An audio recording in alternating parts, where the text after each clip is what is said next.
we're going live. There we are. Stream is live. Guess we're live. Hey, look, folks. Here's a taste of Atlantean 3 we were discussing before we went on the air. Yeah. So but they're on their way. Pencils will be finished before we go to... in fact, I would imagine there'll be pencils, lettering, and a good portion of inking will be done by the time we go to campaign in July. But by the time the campaign's over, the inks will be done and we'll be ready to go to print. So, all good. There you go. And the cover's already done. It's beautiful. Yeah, beautiful Absolutely covers. fantastic. Yeah, by Renato. It's done a great job. Going over to my Facebook now to get that disappointment of not being able to remove my yep. Still, man, I will figure out that button one of these days. Anyway, sorry, folks, if you were watching us on Facebook, on my Facebook, we're not. I'm not able to switch that from private to public until after the show. So, thanks to their wonderful software, for who knows why, it just won't. Who knows why? Just won't change. So, and it's not our fault, honestly, or I would have done it. All right, hey, everybody, come in. We see you out there. The chat's live, so don't be afraid to contribute. Talk it up. We're going to look at some John Buscema Avengers art, most of it in black and white, some of it in gray tone, because they shot it off of the actual comics for the Essentials book. But it's great stuff anyway, no matter how they shot it. And we're going to be taking a look at it right as soon as we run the opening. Marvy's already in the house. Appreciate you, Marvy. Thanks for being here. You said stalling for time and scrolling. Loading up too many video shorts. Scrolling. Pretty much. There we are. Here we are.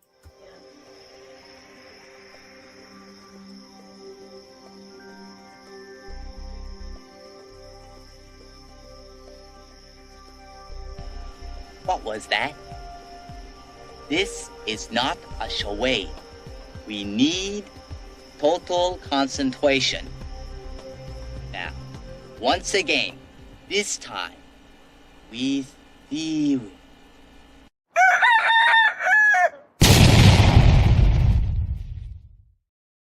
Total concentration. Here we are, folks. Comics by Night. I'm your host, Randy Zimmerman. Arrow Comics is my company, and right now we are working on the Atlantean, the adventures of Cull and Brule, traveling the lands, ridding their kingdom of shape-shifting lizard people. There are 2 volumes out, as well as the Shadow Kingdom, which is a direct adaptation of the classic Robert E. Howard story. We're very, very proud of. I adapted it. Russ is drawing it. It's looking really, really good. Number 3 is well deep into production, as you saw at the start of this program. And can't express enough how proud I am to be associated with this project, and hope you get a chance to read it. So other than that, we are here to look at great comics, and to help us do that, Mr. Glenn Fleming is with us this morning. Glenn, please introduce yourself. Hi, everybody. My name is Glenn Fleming. I've been known to write a few things. I've got over 1 million words in print, especially this one, which details my visit to the late, great Jack Kirby to his home in California. Check that out on Amazon and New Haven Publishing. I also draw, and that's my character Hatch. And this is his annotated book. This details... He's been around about 40 years, so this character, it just details how he came to be, and there's lots of published and unpublished artwork in there somewhere. There's the black and white version. You can check that out on Fun My Comic. And occasionally I publish magazines about comics. This was from the Orts Crikey magazine, Great British Comics magazine. It interviews and articles about British comics. I also wrote and produced Super Spies, which is about super spies. And lately I publish Comics Unlimited, which is a 100-page magazine similar to Crikey, but with a worldwide, we cover all the stuff in there, Spider-Man and all that kind of thing. So check those out. Those are all on Amazon. And I do lots of other things too. So, but we won't go into that. All right. Also joining us, Mr. Russ Leach. Russ, please. introduce yourself. Good morning. I'm Russ Leach. I'm a comic book artist from the UK, and I'm suffering withdrawal symptoms from not being on a boat. So there you go. But I am enjoying working on the Atlantean. Issue 1 and 2 are out. They are out at Barnes & Noble, Amazon, or over at Critical Blast right now. You can go pick them up. Issue 3 is in production. Mid-July, we're going to be going for the campaign. There's going to be a catch-up book for those people who don't have issue 1 and 2, so you might want to get your hands on that. And all things are going really well. While I was away, I had two bad things and one good thing. I was going for because we're talking about Buscema today. I was bidding online at an actual auction to the auction house around the corner from us for a specialist auction, and I missed out on a bunch of Captain America comics from the 60s because of my connection. It gutted me. What do you mean because of your connection? Sorry, the connection went down on my phone. Literally just as I was bidding, it went down. And then there was a whole bunch of Conan comics, Savage Sword of Conan. They were about 150, and they went for £15.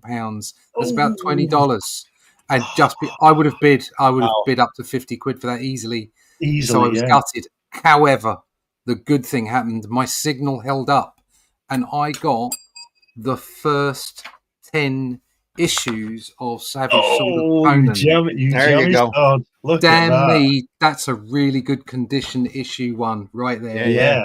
Okay, so it's got one of my all-time favourite stories. I love Alcala, but Marco Pablos did this issue, and I just Pablo Marcos. Sorry. Yeah. I did this issue. Oh, there you go. It's just fabulous stuff. I got the first 10 issues for £40. There you go. I went and looked on eBay, and this issue alone is somewhere between £50 and £150. So there you go. I was very, very pleased. Not that I'm a collector for collector's sake. It's I just love the comics. But first 10, absolutely beside myself. I was. Just show us some more of that number 1. That's how. There you go. I've got it in the omnibuses. Digital. Yeah. But having the original, look at that. It's just absolutely gorgeous. Love this. Has Roy Thomas written that? I'm pretty sure he did. Yeah.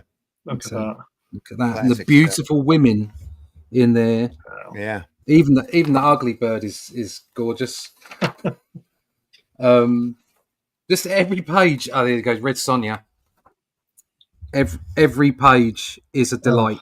Absolute delight. Classic pose right there. Red Sonja. Fantastic stuff. So there you go. I had a good holiday, and I had a rather good bidding session, even though I missed out on the others. So there you go. When you said your connection went down, I thought you meant because of your connection to comics, something. No.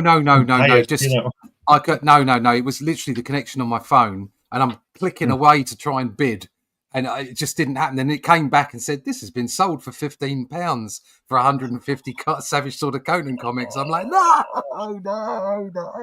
But I got the first 10, and I'm really happy about that. So somebody made out like a bandit, though. Yes, Assad has just come on and said, yes, that's a quality. This is a very good quality version. There's nothing wrong with it at all. What's that software you can get? Is it called Sniper or something where you can go in? Have you heard about that? No.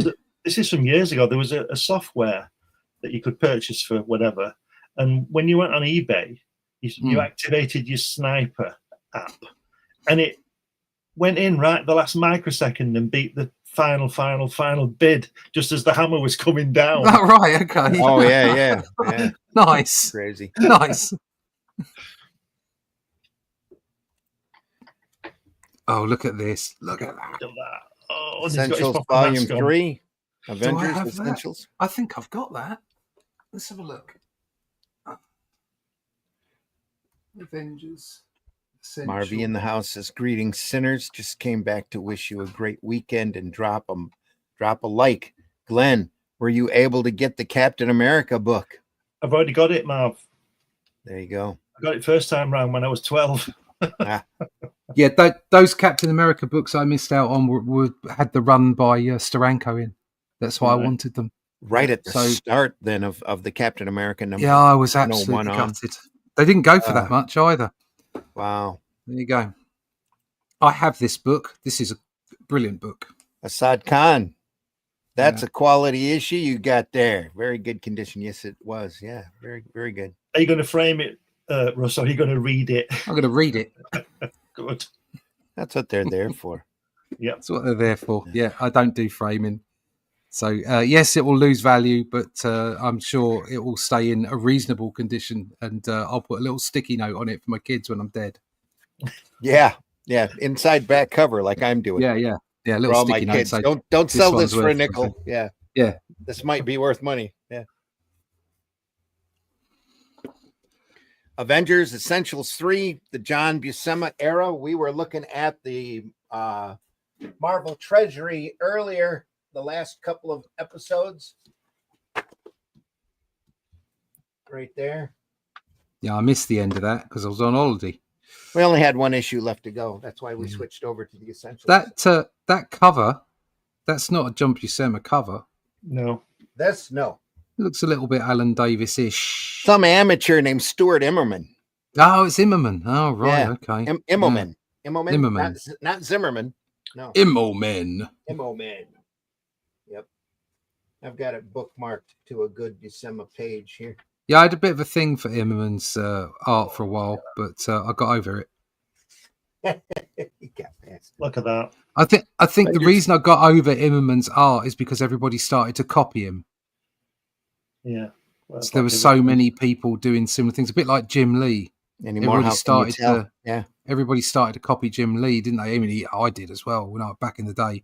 Everybody started to copy Jim Lee, and I got over it quick, and then realised where all the good stuff was. Such a different era. Yeah. You know, back during these days, everybody was working hard on deadlines, and almost everybody had their own super unique style. Mm. Yeah, the most striking thing about that cover for me, and the best part of it, is the way that he's not muscle bound. He's in good shape, but he's not muscle bound.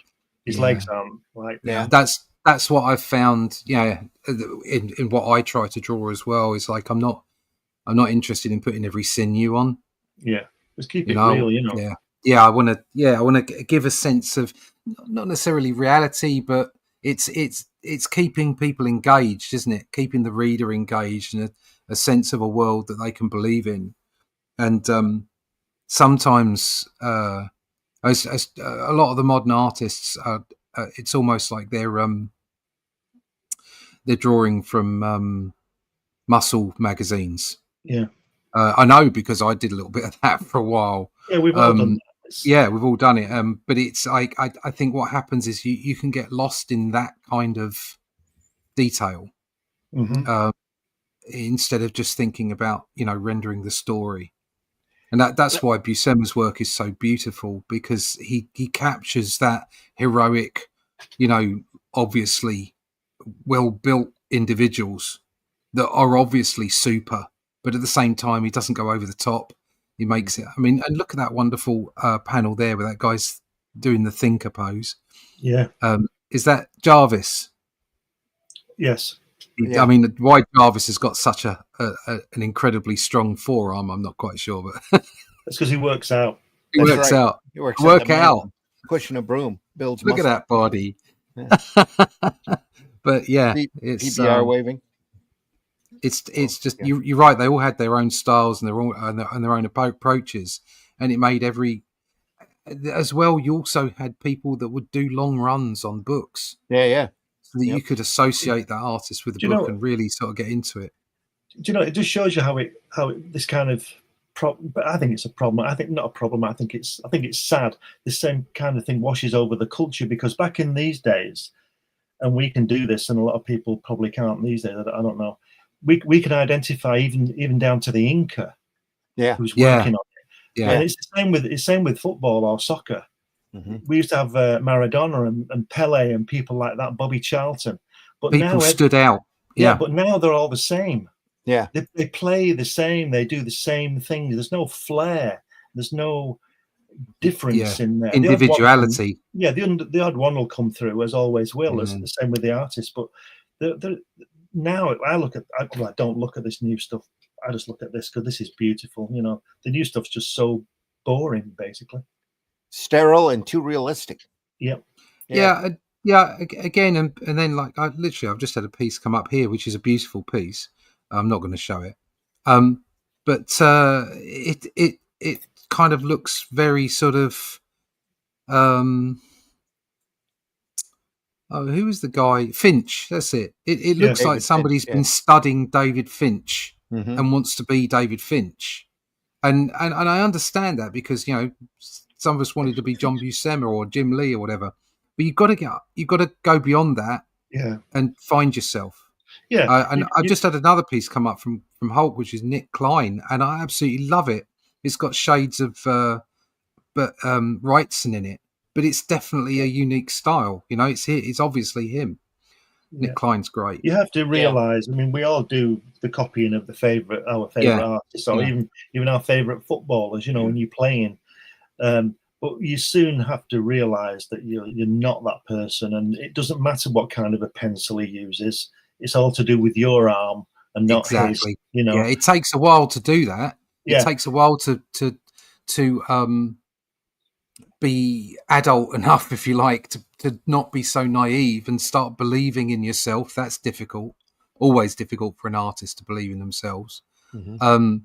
But also, like you say, to let yourself come through. The best work you're ever going to do is because you're not trying to copy someone else and you're not trying to chase someone else. Yeah. Because you're then free to do the best you can do. Yep. So. Yeah. Well, I'm always saying to her, is this lettering okay that I'm doing? And she said it's brilliant. And I keep saying it's not Artie Simek. And she says, well, it won't be, will it? It'll be you. So it won't be. It's you. I've done it with the artwork bit, but I'm trying to get it through with the lettering now. I've found that easy. I just don't do lettering. But having said that, even though I'm nearly out that little tunnel of accepting my own lettering, it's still not as good as this. This is Sam Rosner. Artie Simek and Sam Rosner are sort of twins, aren't they? They're difficult to tell apart.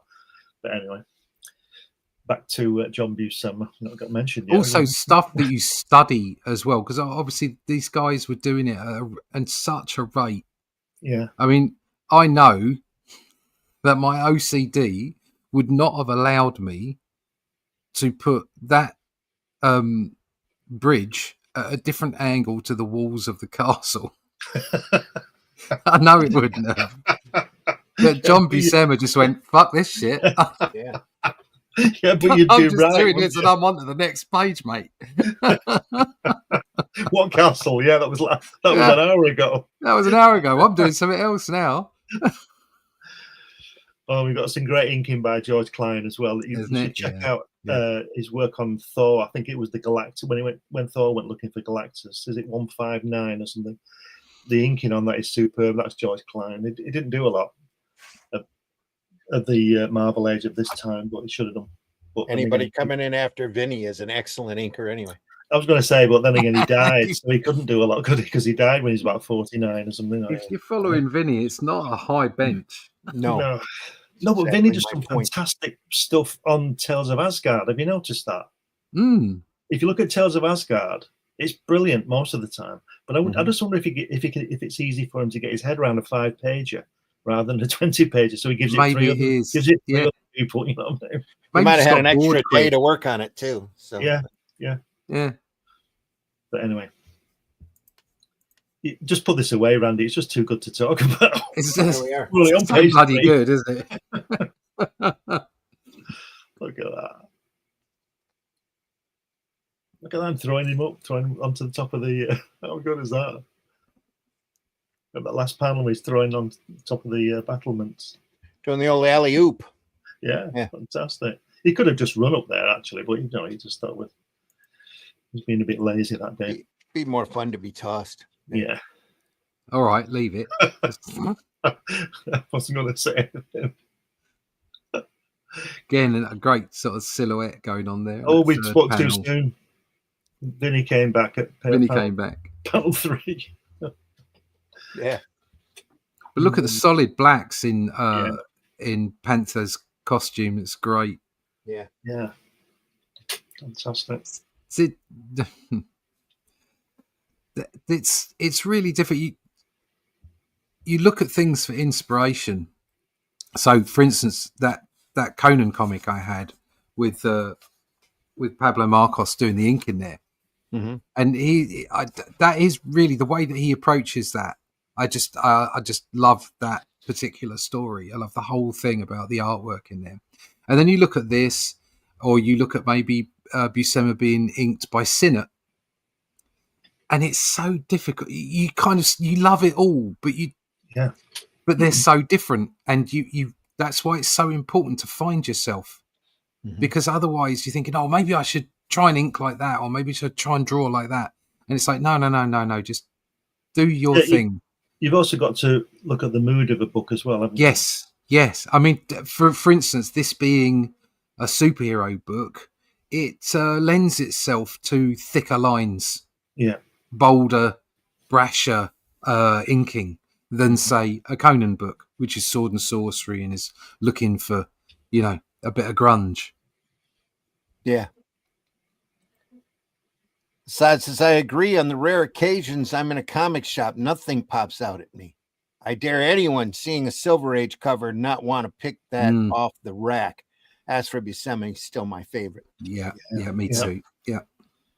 BBR says, the way Bushmills improves coffee in every way. You good gentlemen do realize this is an ungodly hour to be up doing this. Pours a bit more Budmills in the cup. Yeah.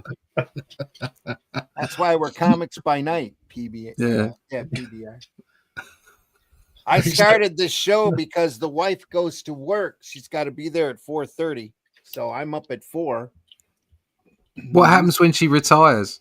She's already retired. She's still working. Oh, okay. She still went to work this morning. She still went to work. The person that replaced her has the week off, so she has to watch. She's sitting there watching how much money she's making because she can only make. Well, so much fair money enough. per year without losing her pension, so her Social Security. So yeah. Oh well, we're effectively the bums of comic book YouTube. We're just the early risers, PBR. We know the majority of the artists watch us later, or the majority of the people watch our show after we've already done it. So, but we appreciate you being here and adding to the chat very much so. Hit that like button. We got a good audience this morning. Great audience, in fact. Thank you, everybody, for watching us live. Hit that like button, please. Subscribe to whatever platform you're watching us on. Any kind of interaction goes to help our algorithms and get under more people's recommended lists. So please do. And it's free. So one of the best things I find about Buscema, I think we mentioned this before, is that he approaches every panel differently. He makes it exciting and different. And even the one on page 2 there at the top, where it's just a front on, is exciting and dynamic. Look at the way they're standing and everything. Everything he does. See that cap bottom left side view? That looks like a John Romita. That's a bit, doesn't it? That ear and that. I love the effect, the inking effect on the bottom right hand panel. Yeah. He's taking it out there. Yeah. He's doing it all in thin lines. Yeah. 4 figures before her do not hear her next words, for after first touch of the dials, they are instantaneously hurled long, silent years away. It's almost like that's what all the pages look like before they put the blacks in. Yeah.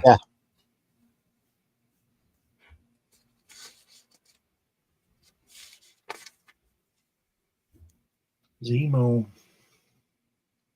Oh no. There's some more being pulled. Zemo. Time.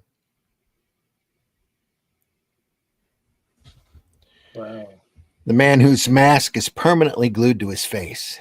Is that right? Yeah. Is he another Nazi, Zemo? Yeah. Yeah, Zemo's a Nazi, isn't he? Way back when they were playing with adhesives and he had discovered a super adhesive, and Captain America comes in and it ends up spilling the adhesive over his face as a curtain come down on him. So now he's got a mask permanently glued to his head. That's not the real story. The real story is he was trying to impress his mother. She said, "You'll never do it." He said, "Watch this." So he stuck it on his head. If That's why he's you got the little crown on there. Yeah, be careful, your face will stay like that. Yeah, exactly. and she said, "Now you dolt, you won't be able to lose yourself in the crowd that you wanted to do at the end of the war." You dolt. What a great word that was. Yeah, you dolt. Don't hear that used much very often, do you? You're doing our house. Just by Homer Simpson. Oh, anyway. You dolt. That's why Martin Bowman said to this guy, keep away. I'm going down the street now. I'm pretending to be a corporal." Look at these wonderful, this 4-panel layouts as well. Yeah. Uh-huh. Yeah. This has got Kirby Stretching out. Look at that. Yeah. Essence of Kirby in it, hasn't it? Yeah. Yeah. Look Well, at that. it's that dynamics. Kirby Yeah. literally created this whole series of superhero dynamics that and it's the no characters or the other artists picked up on. Yeah. It's no coincidence that Buscema kicked off with Shield with layouts by Kirby. No, exactly. Yeah, I mean, he was told to draw like Kirby, wasn't he? Yeah. And then he didn't. Well, but what he did was he kept the dynamics. Well, that's what Right. he did. He kept the energy that Kirby instilled in his work. He understood the assignment. Mm. Look at that lovely letter in there, Spakak. That panel, just lovely. And also, look at that top left-hand panel. Look at the left-hand panel, left there. Look at the anatomy and the body language, the way that he's leaning back on the floor and pointing up. It's just, I don't know, maybe it's just like, an artist seeing that, and maybe other people just don't see it or just take it for granted. But just the way that he just effortlessly put people in positions and themes is just incredible. It's the weight, like you say, it's the weight, isn't it? Yeah. You see it. Fantastic.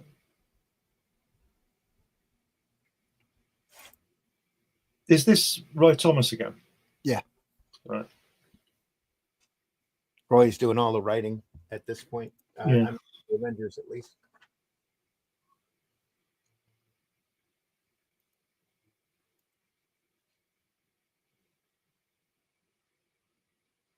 Wow. Look at how many times has that been done there? Look at that, tying him to a rocket. Yeah. That's very World War II-ish. Yeah. Especially for comics.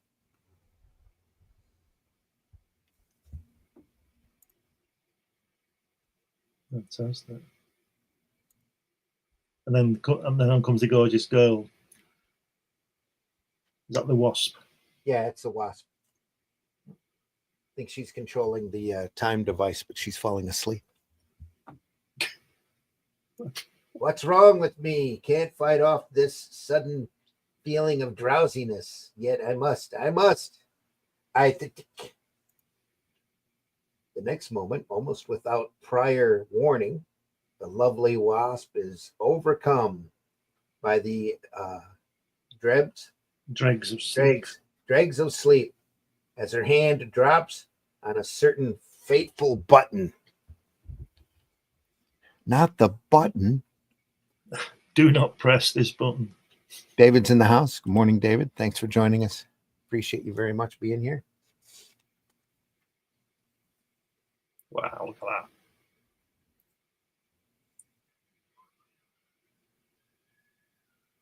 that. Something else we've mentioned before as well is the excellent placement of the word balloons as well. Yeah. Mm-hmm.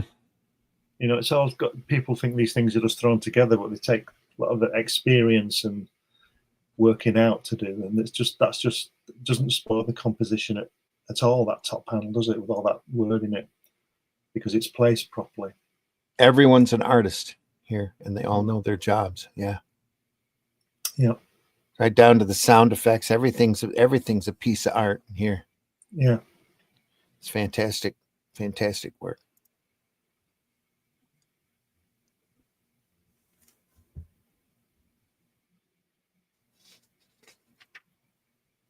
there needs to be a museum somewhere that's, or maybe a world tour where we can all go and see these page after page of this artwork rather than just single pages, the whole story along the wall, like at the Guggenheim or something like that, just leave it all in there.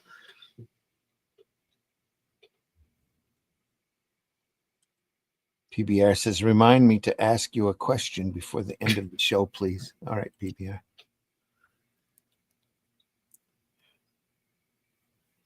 Fatouche. Yeah, Fatouche. It's just great. I mean, this is high point for superheroes right here. Yeah.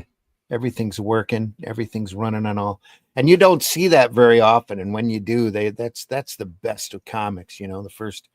This run of Avengers, the first 50 Titans, the Byrne Austin X-Men, just classic stuff where everybody's on point and they're all doing their best work.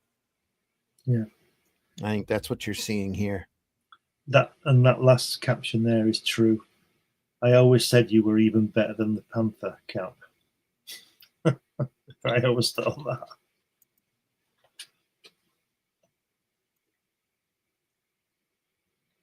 Okay, so that isn't quite time enough.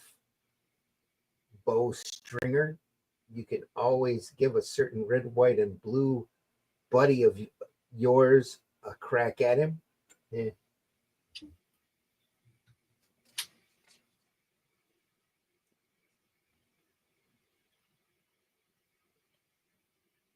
There's so much going on in the panels, isn't there?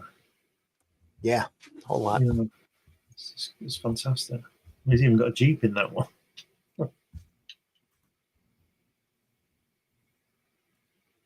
And if there isn't a background on a panel, it's because it's already crowded. We don't need one. You don't need backgrounds Yeah. all the time. You just need them to place someone in the position they need to be.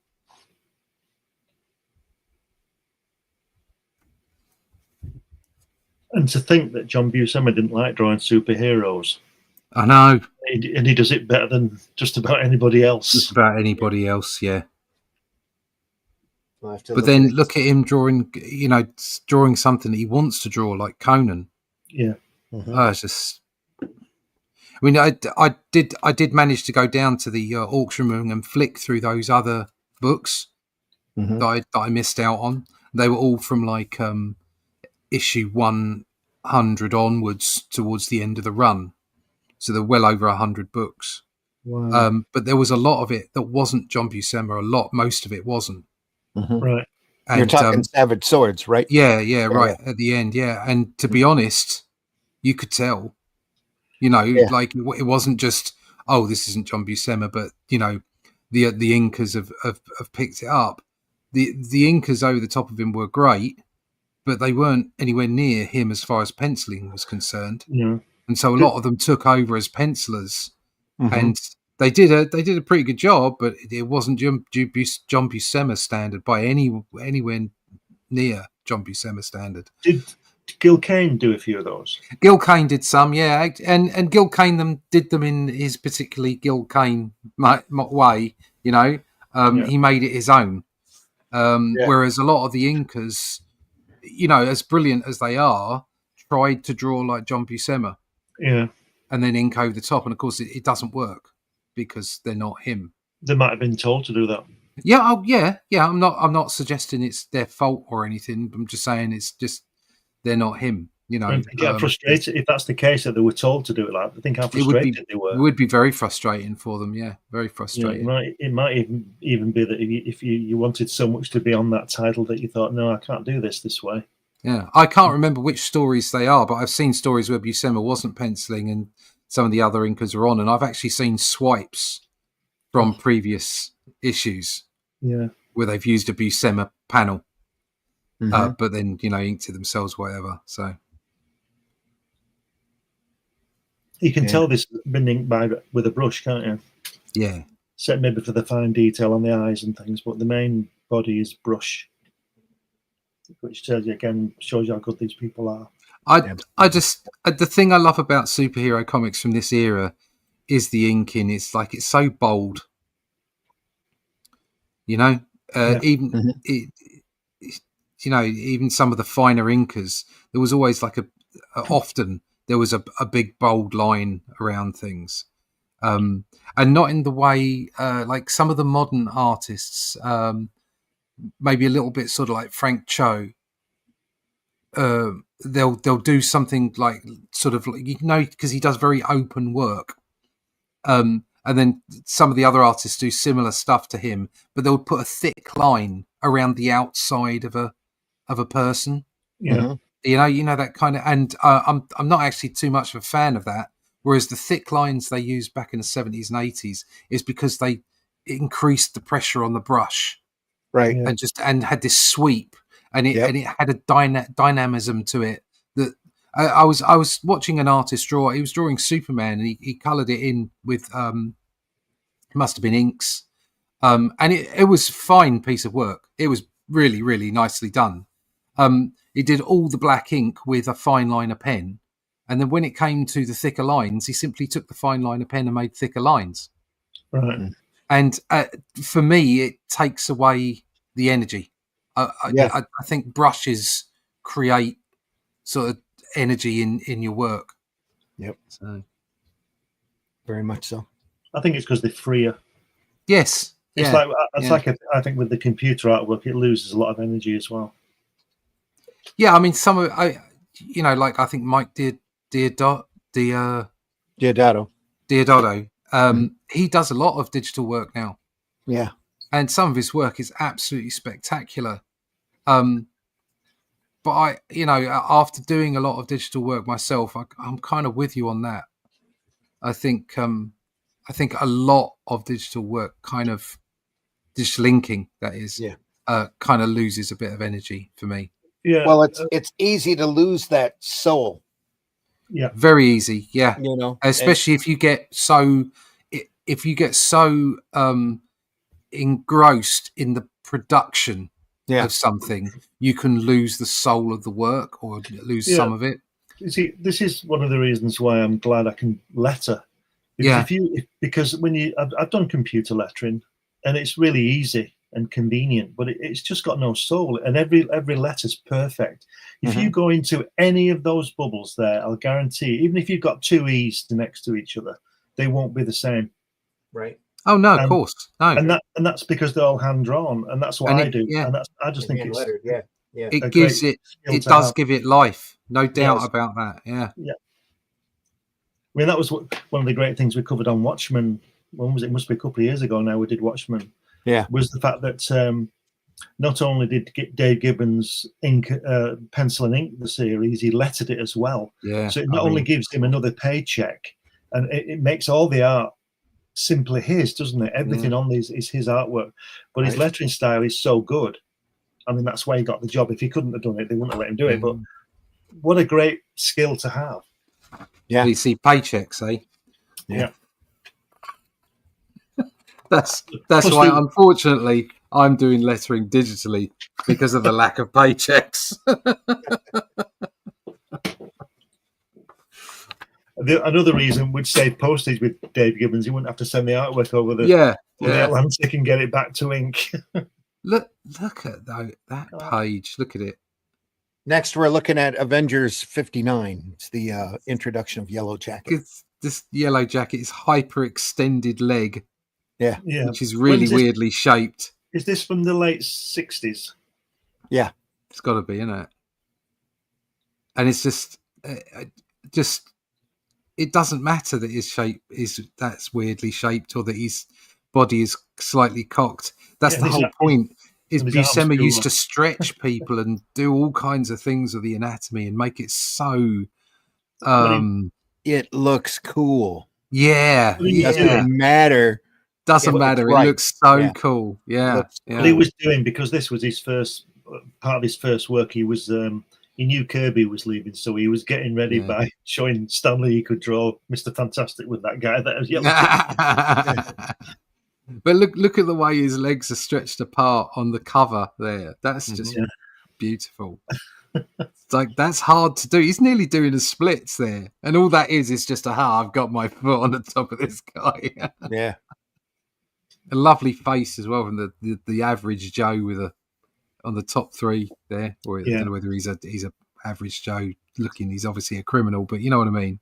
Yeah. And the hat and everything. I still think that something that made these comics, there was something extra about them, is the fact that they were all done in the 60s and the 70s, and the way that Americana was, the way that the fashions were, and it just made everybody really interesting.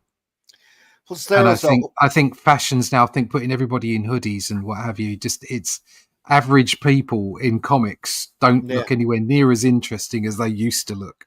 Yeah, that's very true. So again, this all adds to the fantasy aspect of the comics. They weren't trying to be realistic here. They were trying to get their point across with an artistic style and a story that they could make money on that entertained the reader. Yeah, that was it. They just did their thing. That was it. Yeah. And again, great inking by George Klein on this. Oh yeah, gorgeous. Yeah. Great artist. Martha's in the house. Hey, Martha's. Hi, y'all. We're all doing good. Glad you're here. I'm 100% with what y'all are saying about the digital losing personality. Yep. And as AI creeps in, you could see that soul just being sucked right out of it. I mean, it's important not to be too hard on the whole digital aspect, because I've done a lot of digital work myself, and I would say it still had my personality in it. But I would say that the inks, although being very tight, the ink work that I did lost energy. And as much as I thought the work was good, now I look at my work and I see it much rougher. It's much more untidy, and yet it's got that much more life in it.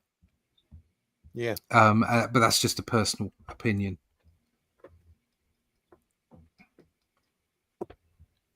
I remember listening to, if you listen to the Beatles track "In My Life," right at the end when the song finishes and Lennon's playing his rhythm guitar on it, and if you listen right to the very, very, very end, you'll hear him lift his fingers off the strings. And I just wonder, I've not heard a remastered one, but I would just wonder if they take it off now. The thing is nowadays with music that you wouldn't hear them do that. Yeah, they would edit that out because of and that's what I'm talking about when I see my own personal journey. But I think it does happen with other artists, is how you have this OCD about trying to get everything right, and you have this.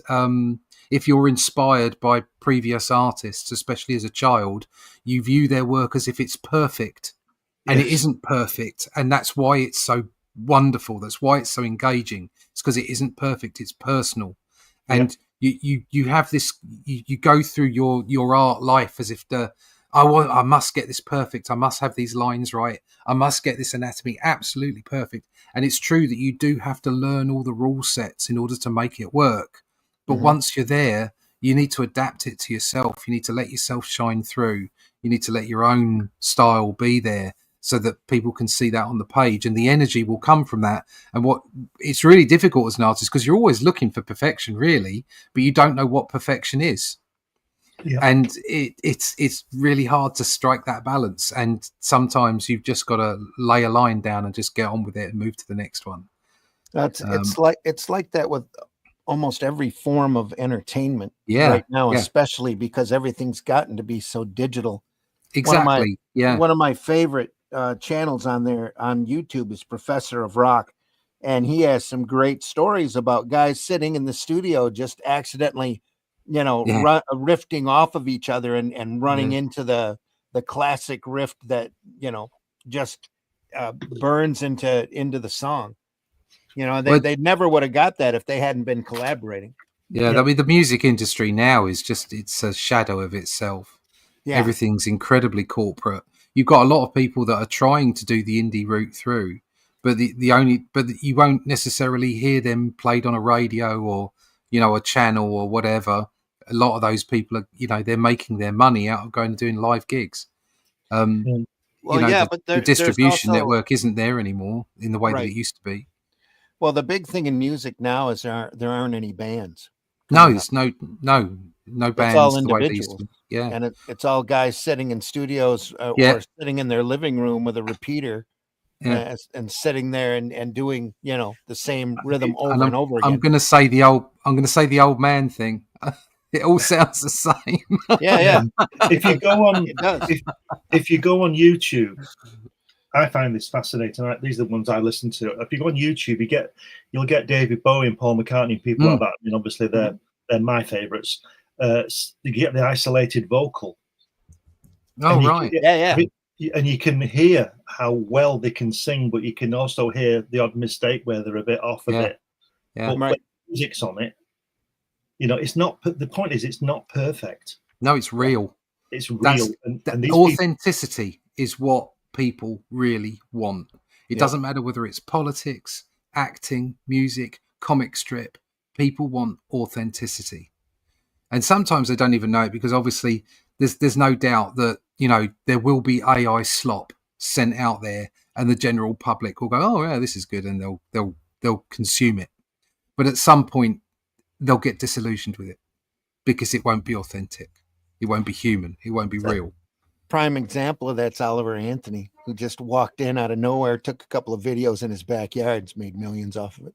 Yeah, just off of doing old style, one guy writing one guitar and with his dogs and just there is some old really style Appalachian folk music. Yeah, there is some really good independent music on YouTube. Oh, really good. There really is some great stuff out there. Yeah. There's a guy I can't remember. It's called Phil Fil, and he's a musician and he's a British guy. And he does he puts the live track next to the recording studio track where they can take as many takes as they want. And he had George Michael on doing a live track, and he had the studio version, and it was exactly the same. Yeah, well, so he's singing it live. Yeah, it's funny because it's so easy to look back. When I was a kid, like Wham was not top of my list. I can assure you. But looking back now, they made such fantastic, great pop music. I'm not a lover of people who are music snobs. Music is for the masses. Music is for everybody, and it can be anything. It can be a wonderful piece of classical music. It can be a meaningful track, in the pop genre, but a meaningful track that has wonderful words to it, or it can just be a bop, set, just something silly. But he made brilliant music. He was an incredible talent, that bloke. Yeah, his best work is when he left Wham. But if you mention Kate Bush to everybody, they always think of Wuthering Heights, which is probably the worst track she ever did. Yeah, what a body of work she had. If you want to hear how well that girl can sing, go onto her last album, 50 Words for Snow, and listen to Among Angels, and you tell me that girl can't sing. Yeah, right. And it's nothing like screechy Wuthering Heights, which was done on purpose for the story. Yeah. I mean, and to be perfectly honest with you, it ain't easy to have done that. No. You needed a voice to do that. Of course, yeah. Getting back to this, look at that yellow jacket's leg on the middle panel. Yeah. It's like nice and long, isn't it? Yeah. It's like it's been drawn on, or he re-inked it the next day. But look at that bottom panel though. Look how good that is. But all of it, he knows when to pop out. Yeah. He knows when to lose a panel border. He knows when to pop out. Look at those strike lines in the top left. Swag. Fantastic. Wonderful stuff. I mean, Sinnott was the best at those. Yeah. But they're pretty good, those ones. Here they're very Joe Sinnott-y, aren't they? Yeah. Going from thick to thin. Yeah. I used to do that with a brush. Yeah. Jeez. Yep. It's hard. Brush and a steady hand. Yeah.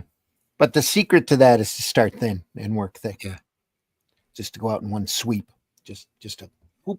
I'd do those the other way around. I'd use a ruler and a pen. Yeah, I use a ruler. I've got several. Go thick to thin. I've got several pens that I use specifically for strike lines, and I do go thick to thin. Yeah, I've got some really nice dip pens for that kind of thing. Yeah. I wouldn't be I've surprised. been trying so hard to get on with dip pens, and I can't. Wouldn't be surprised if all those lines were done freehand without a ruler. They are pretty good, aren't they? Yeah, they're a bit wobbly, but they're lovely. They get the job done. That's what it is. Yeah, I love that last panel with the guy on the phone. That's great. Yeah. Police call box. So police call box. I see. And it is. It's two panels here. No. It's just that he's holding his nightstick and it's violating this other. Yeah, it's like two panels. He should be saying, "What'll I do with this baton?"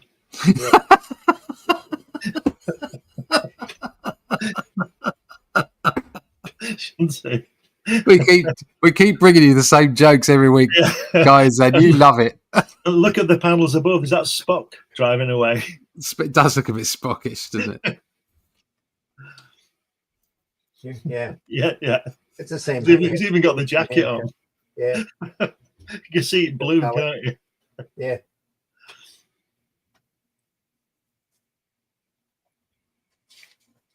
But again, the dynamics here of the composition, the angles used. He shows you how, with that building and things, how important perspective is and how it's important to learn perspective and understand what it is and how you achieve it. Mm-hmm. You know, but having said that, the bridge wasn't right with the castle, was it? So don't listen to a word I say, folks. Didn't have to, as long as it looked cool. That's the whole thing.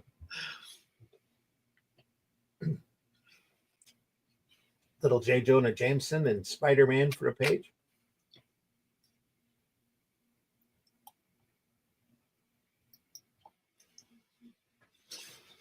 He's just testing there for a later gig on Spider-Man.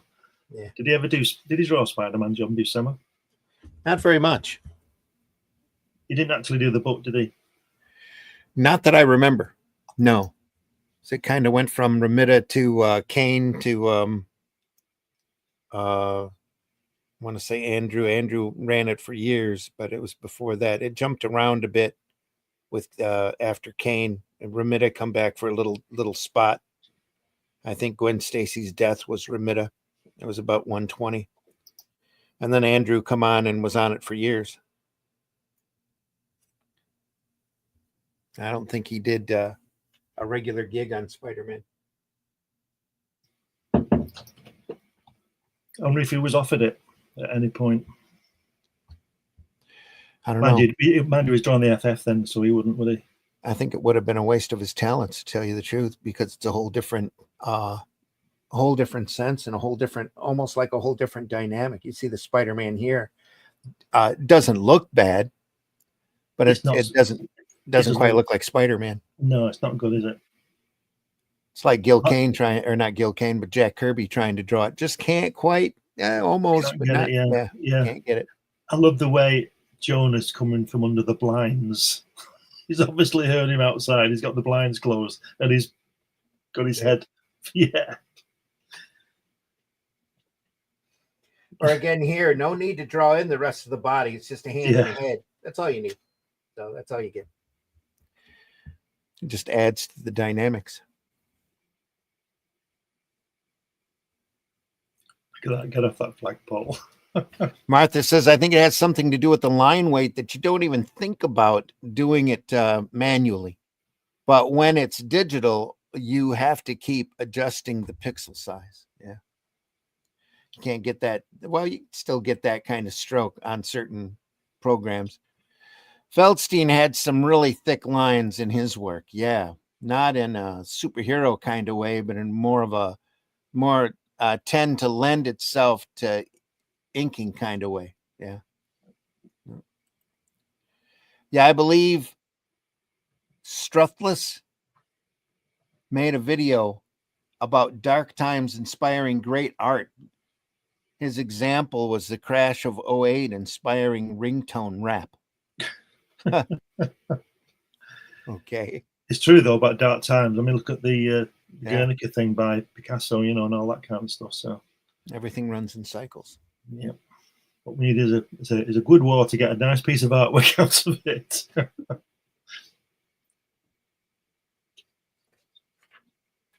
Floating heads. Look at that. Fantastic floating heads, folks. Imagine that on his drawing board, those 2 pages on his drawing board. Wow. Yeah. Absolutely fantastic. T'Challa.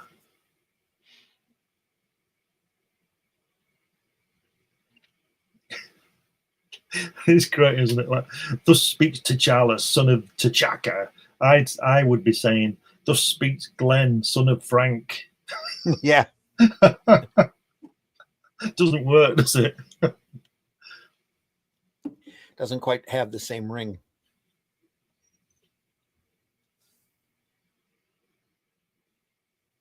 Still Black Widow, still in her old costume here.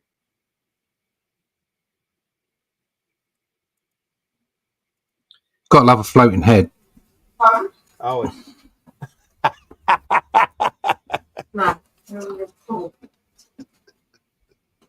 That could be taken out of context.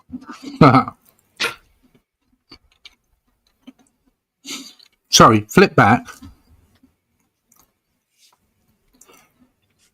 The floating heads. Uh-huh. Not one of them is face on. Yeah.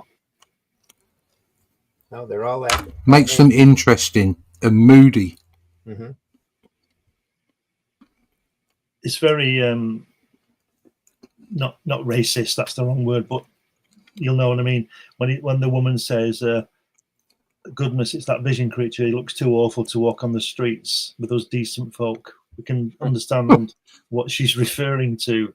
You know, in being not the same as her. You know what I mean? Not racist. Right, back then.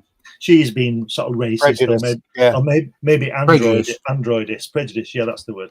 Prejudice. She's been androidist. Yeah. Like that guy there below, he says, crummy androids trying to take over from real people. You ought to string them up by their own jump cables. You know what I mean? It's very... it's very humanizing, actually. Yeah, civil rights thing. Right. However, that's exactly what we think about AI right now. Yeah. I think the language in these things is brilliant. Is what makes it. Look at Nick Fury there. He says, "Dum dum, the Black Widow's getting an overdose of that new nerve gas." Oh, okay. Ooh, shit for brains, me. You know.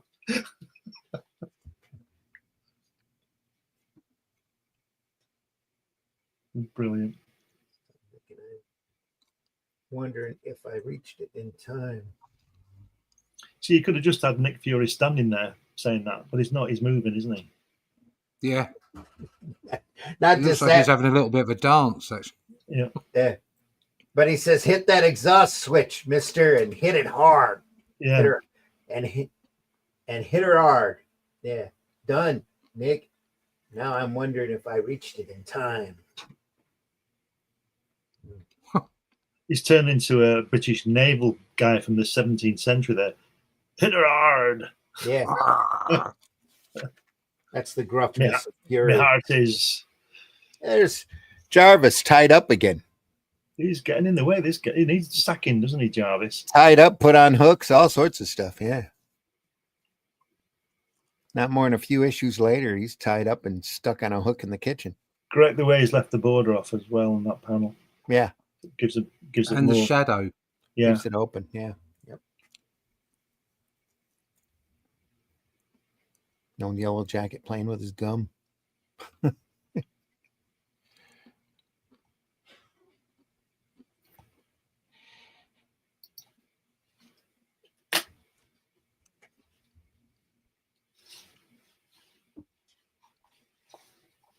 Jan, she's fainted under the strain of Hank's recent work, plus our visitor's cryptic words. And speaking of those words, let him clarify them before we force the truth from his lips. That's Vision talking. Still, I'll tell you what you want to know. Why you should beg me to join your little combo. Yak away, Charlie. It's been a while since I've heard a good fairy tale. They're all wisecrackers, aren't they? They're all wise guys, all the smart asses, aren't they? For the stuff they say. That's Thomas's writing, though. Yeah, I think Lee was a bit like that as well. Yeah. That's where he learnt it from. Martha says, always moving, always legs spread, Marvel away. Yep, always dynamics. That's what kind of MCU ended up getting wrong. Because a lot of people would send a lot of criticism to the MCU films for being very wisecracky. Yeah. In my view, I didn't mind that. They were always going to be light. I didn't want a dark Marvel. I wanted it to be light. I wanted it to be fun. Yep. And okay, you can have, themes like you can't be anything but dark if you're Thanos and you want to take out half of everybody who's living. I mean, that's a pretty dark thing. Yeah. Okay. But the way that you construct the interplay between the characters and whatever, you can always be light. And obviously the most recent films have completely missed it, and I think that's because they have really bad writers, to be honest. Yeah. It's not that you shouldn't have levity in there, and this idea that you look into a film like that and say, oh, right, well, they were trying to investigate these kind of emotional aspects, but they just ruined it with a joke. It's like, in my personal opinion, I don't want those things being investigated. I just want a good, fun action movie. But even if they did, it's like, so what? It's supposed to be a film. It's supposed to be quite light. And that's what they did in these. They got that across. But like I say, in the first set of Marvel films, I think they did that really well. Mm-hmm. But the last set are just awful, and it's not necessarily because of the levity. It's because of the fact that the writing was just rubbish. Yeah, I think they've had a. Go ahead, Glenn. I'm going to say, I think it's great the way that Thanos wants to destroy half of civilization, Doctor Doom wants to rule it, and Galactus just wants something to eat. Yeah, just wants to eat it. Yeah. Yep. But they're all. I mean, no, you just pick those three bad guys out. Yeah, and they're just iconic, aren't they? Yeah, truly iconic, and for different reasons. And I love the way I think we mentioned this last week when you went on, Russ. We may before that. The way that somebody like Doctor Doom, who wants to rule the world, he gets the Silver Surfer's power, and he could actually rule the galaxy if he wanted. But he still hasn't managed to have a punch up with Ben Grimm because he wants to chin him. So that's all he does. When he could just dissolve him, Yeah. So he's desperate to slap him about. Yeah. It's great. That's a real Steve Ditko top left-hand panel, isn't it? With the lines across the form.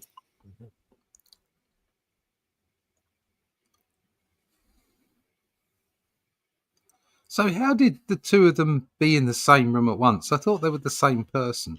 He is recounting how he took out I see. It's a memory. Right. Yeah. Okay. It's not even a real memory, but it's one that it's the story he's telling the other Avengers. Yeah. I see. Right, okay. So you can see where what's he called? The British artist got that hand from bottom right, Russ. What's he called? Who draws Alan Davis. It's a real Alan Davis fingers. Can see a lot of that this work influencing him. Yeah. Oh, I can imagine him being influenced by this. Yeah. He probably ate it up as a kid. If you think about it, if he wasn't, he must be the only person who wasn't. Yeah. Look at that.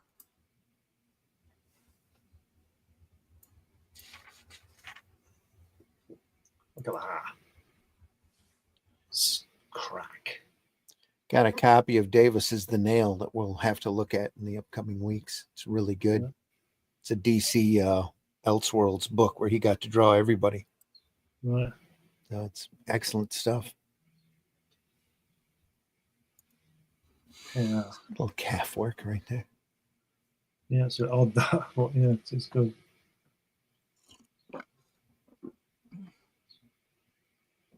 I have a good calf.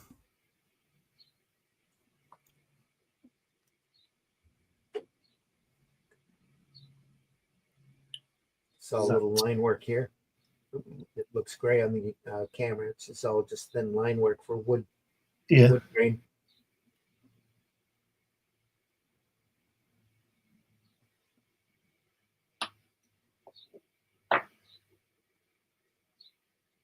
Shrunk him into nothing.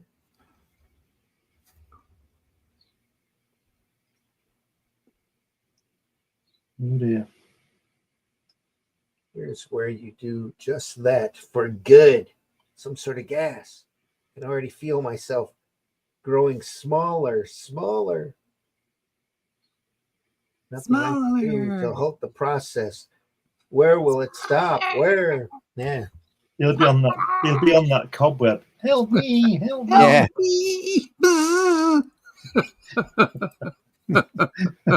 I always remember that when Vincent Price hears that voice and has that fantastic look on his face as he looks around and sees him, drops the brick on his head. Getting eaten by a spider, no, smashes him, yeah. Smash him up. Because he's really melodramatic, isn't he, Vincent Price? Really hams it up, doesn't he? But it's fantastic. It was great. Sheer horror is why he destroyed it. Yeah. He was so freaked out by the thing and just stomp it. Burn it with fire. Talking about the fly. Oh, like, yeah, it did. Went down to spider size. There we are. Oh, He's no. laughing.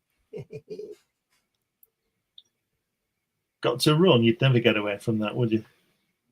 Oh, I was reading about stuff like that the other day. Apparently, they're thinking that before the dinosaurs were insects as big as the house. Yeah, big insects. Imagine that. I don't think we'd have a chance around that time, would we? Insects were very large a long time ago, yeah. They had a lot of oxygen in the atmosphere. Explains why everybody carried swords, right? Yeah. the ox, because they breathe through they don't actually breathe through their mouths, they breathe through like their legs and the exoskeleton. All right. And so it supported the amount of blood flow. I think that gravity may have been slightly different as well. So the prehistoric roaches must have been incredible. Not gravity. Gravity's the same. Just the gravity of the Earth was slightly different as well. Mm-hmm. But yeah, it was a lot of it was down to the atmosphere and how big they could grow. Which makes you wonder when we get knocked out by something, what will come after? Crows. Giant crows. Giant crows. Those things are bloody really clever. Yeah. Well, they figured we got intelligent by eating a lot of mushrooms. So there you go, PBR. That's PBR story, and he's sticking to it. Chug it. Chug it. Here's a question for you. You know, they reckon this plastic stuff we use won't disappear for 250,000 years. Uh-huh. Really? How do they know? You do know that. You know, out in the sea, there's supposed to be that island of plastic. Apparently there is now an organism that's eating plastic. Yeah, the bacteria. You know, Titanic won't be there in 100 years, you know, because there's little EBGBs down there eating it. They just eat it. Eating the steel. Yeah. Yep. EBGBs, I like that. Yeah, EBGBs. It's a technical term. Yeah. Well, even now that there's up in the upper part of the Upper Peninsula, they have a shipwreck tour where you can see all of these boats that have been sunk into Lake Superior, and really it's all just fossilized timber, pretty much. That's all that's left because of the water, and it's even a freshwater lake, so there's not that many. You know, there's not as bad a bacteria or edible creatures as what you'd get in the ocean in the salt water. But it's still wearing down to nothing. Well, what the Earth does, it makes something to sort it out, doesn't it? If there's all these little things that are in the garden are food for the bigger things. Yeah. So if the people forget that plastic comes from the Earth, everything we have comes from Earth. So whatever we make, it's bound to break down sometime. So and if it doesn't break down immediately, the Earth will work it out, and the Earth won't let us destroy the planet. Right. Unless we drop a nuclear bomb, which that's Mars. All that will do will just destroy everything. It'll just start again like it did when the asteroid killed the dinosaurs. Yeah. The atmosphere was black for 1 million years, and everything above sort of 2 feet high died, and all the other stuff just rummaged around in the dark. Because isn't it interesting when you go down to the Titanic, the fish down there, when you see them, they can't see anything. It's pitch black, but they're horrible. They're nasty looking things. Why are they not nice looking? You know what I mean? Because nobody can see them. They don't need to be nice looking. There you go. Yep. No, that's nobody has to see them. But what makes it do them ugly rather than just be nice? Doesn't matter whether they can see them or not. Our perception of beauty is completely different from yeah, of course, what might be nature. Yeah.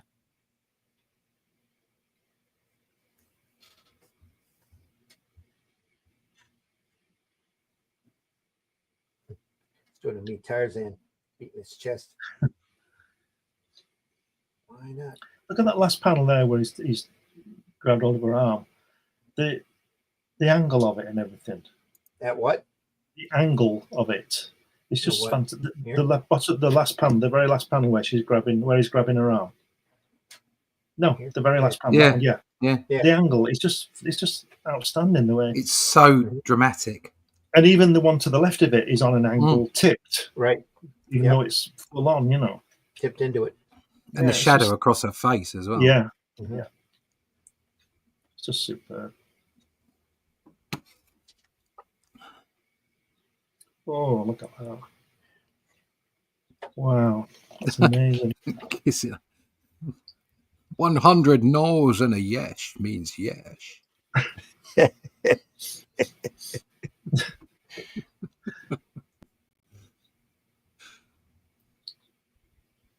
Yes, it's when she realizes who he is.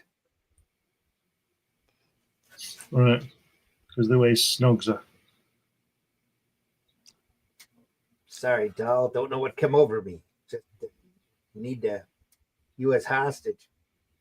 Oh, don't need you as hostage anymore. You may as well let you go. Yes, of course, he says. But somehow, I don't want him to. I don't want him to.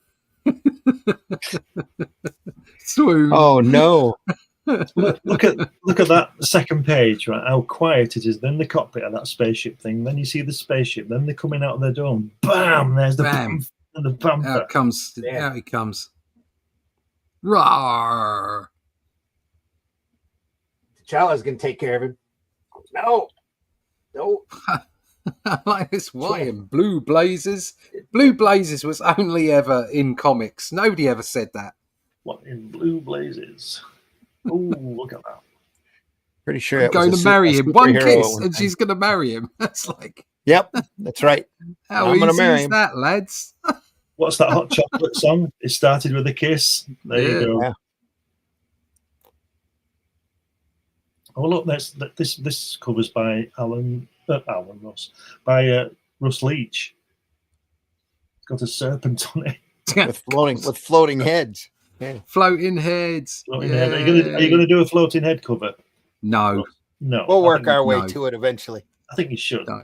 I I'm think not you should. doing a floating head I cover. think you should pay total homage to Mr. Buscema. I don't think floating head covers work well when you've got somebody doing painting over the top of it. I just don't think it works. Well, you Just have to do it. fade him into the background. Yeah, they're like the big bad guy looking over the hero and laughing.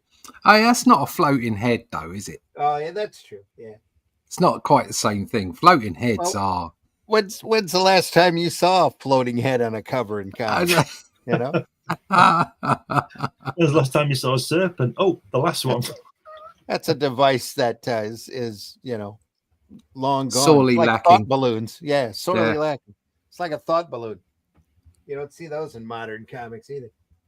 Because nobody needs to think, I guess.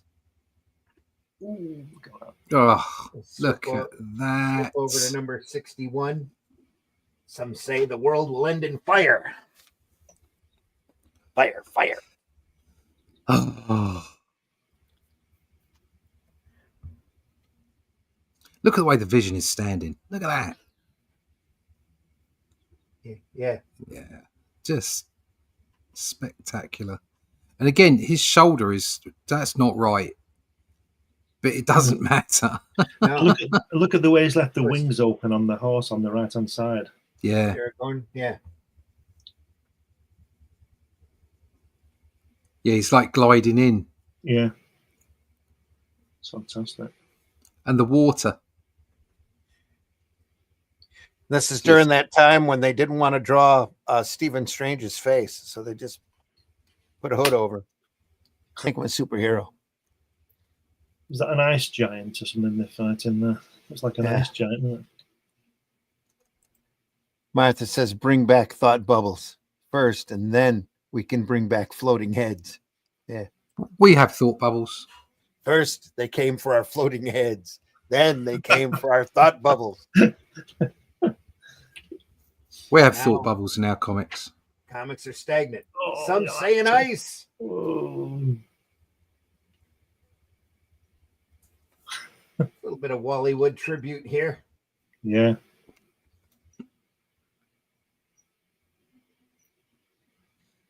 That one tall picture of solar energy coming up, bang, right in his face. Now, who's inking this? Is this It's George Klein. Yeah. Yeah. Yeah. Yep. Look at those. Look at the hair on the top of that monster there on that first page. Here? No, the first page. All the hair on the top of his arm. Oh, yeah. The lighting. Yeah. It's just That looks gorgeous. like it is. Ulick. Yeah, a little bit, yeah. It's just beautifully done, that. Yeah.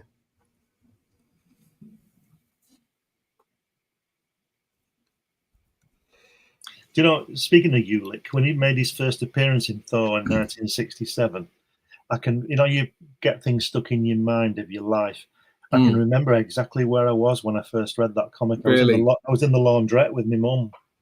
And she was doing the washing. I'm reading this comic.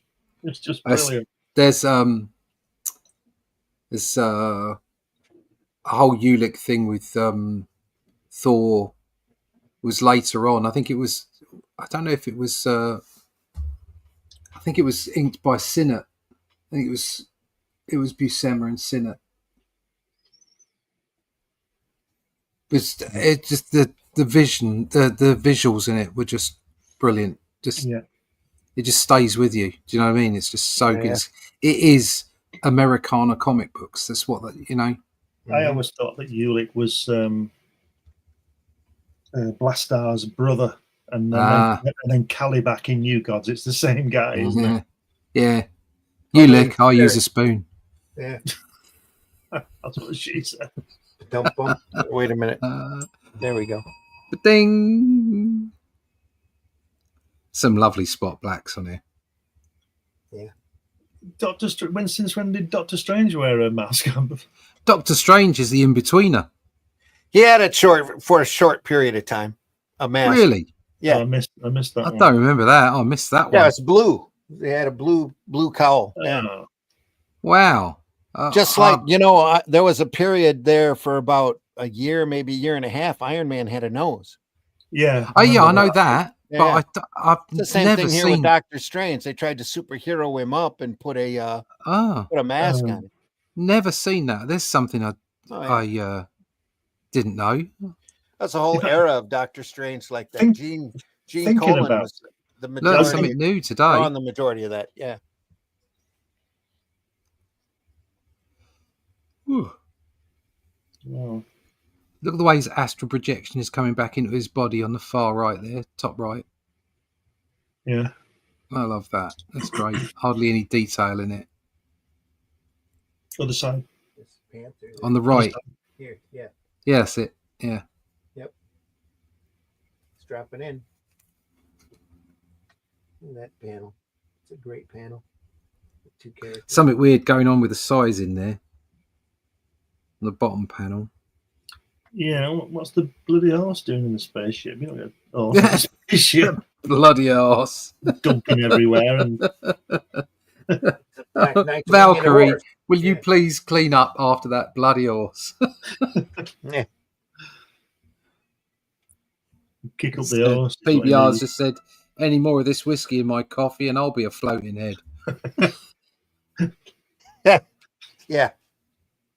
This is while Black Knight still had Aragorn before he gave it to Valkyrie. She ended up taking it. Oh right, this is Black Knights, is it? Yeah. I haven't seen Black Knight so far. Wasn't in the last story, was he? I didn't see him anywhere. No, he comes in, I think, after. Well, no, I just see him. I mean, yeah, he's riding the and he's riding the horse there. Yeah, Aragorn. Yeah, I think it was Aragorn. What's the name of the horse? Could be wrong. If I'm wrong, I'm sure the chat will let me know. But there he is. I tell you, like, Doctor Strange is freaking me out. There he is. I bet Steve Ditko saw that and despaired. Yeah, it's not right. Well, they didn't keep it for very long. It was like the cowl on Black Panther. Yeah, he's got a tight costume on as well. Yeah. It's like there's no fluffy shirt or anything. Just weird. Nope. Everybody started complaining, so they went back to the original concept art or the original look for him, real quick. Didn't last. I would say a year, maybe 2 years. Right. They were trying to get his comic to sell, and they were, throwing anything at the wall to try to get it to stick. Learned something new today. Putting his mask on him didn't quite make it. Another 4 panels here, 4-panel grid. Do you know? I've often wondered if Stan Lee became editor at this point, and Roy Thomas was doing most of the books, if not all, like Stan did. I often wonder, if you look on that left page with the head, which is just his head talking, and we used to get a lot of the blocks like saying detailed in Doctor Strange 178 now on sale Stan. I just wonder if Roy Thomas wrote that and just put Stan on the end of it. Oh yeah, yeah. Do you know what I mean? Stan Lee never saw this. He never saw this. I don't know. I think Stan was kind of working as overseer at this point. It's just that his workload got to be too heavy because they were kicking out so many books that he had to bring another writer on. And Roy Thomas was this snotty-nosed kid that was a big Marvel fanatic and knew the characters almost better than Stan did. Stan says, "Hey, kid, why don't you just script this for me?" And kind of went from there.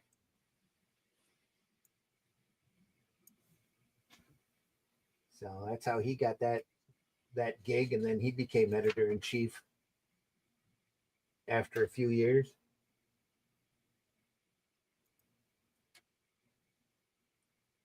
And then they passed the editor-in-chief job around like a hot potato. A lot of people handled it. Some of them only took it for a couple months because they couldn't handle the pressure. Yeah. Until Shooter come in for a few years. Yeah, he came in and sorted it out, didn't he? Yeah. Well, things were slipping, weren't they? That's why Shooter was good when he came in, really. I know he trod on a lot of toes, but he sorted it out, didn't he? He turned the company around pretty hard. Yeah. Yeah. Weren't they having problems with deadlines because people were just being a bit lax with it and everything? He really buckled down it. So bloody creatives. Yeah. Yeah. That he started keeping fill-in issues on file because he couldn't trust anybody to keep a deadline. And at this point, too, the printers were still fining very heavily if you didn't meet your deadline. Yeah. So you had to have something to go on that press, or you were fined almost the cost of an entire print run. They couldn't deal with that. So he ended up hiring a lot of guys that became real big, long-standing professionals. He hired them to come in and do fill-ins, like Bill Mantlo and a few of the artists that they hired in during that time. You always had to look inside the book before you bought it because you'd have a hot cover on it, and you'd open it up and realize it was a fill-in story, and you had to ask yourself, was there another book that I needed to buy that week over top of this one, because it's just a fill-in. So, and they couldn't do very many reprints. Yeah.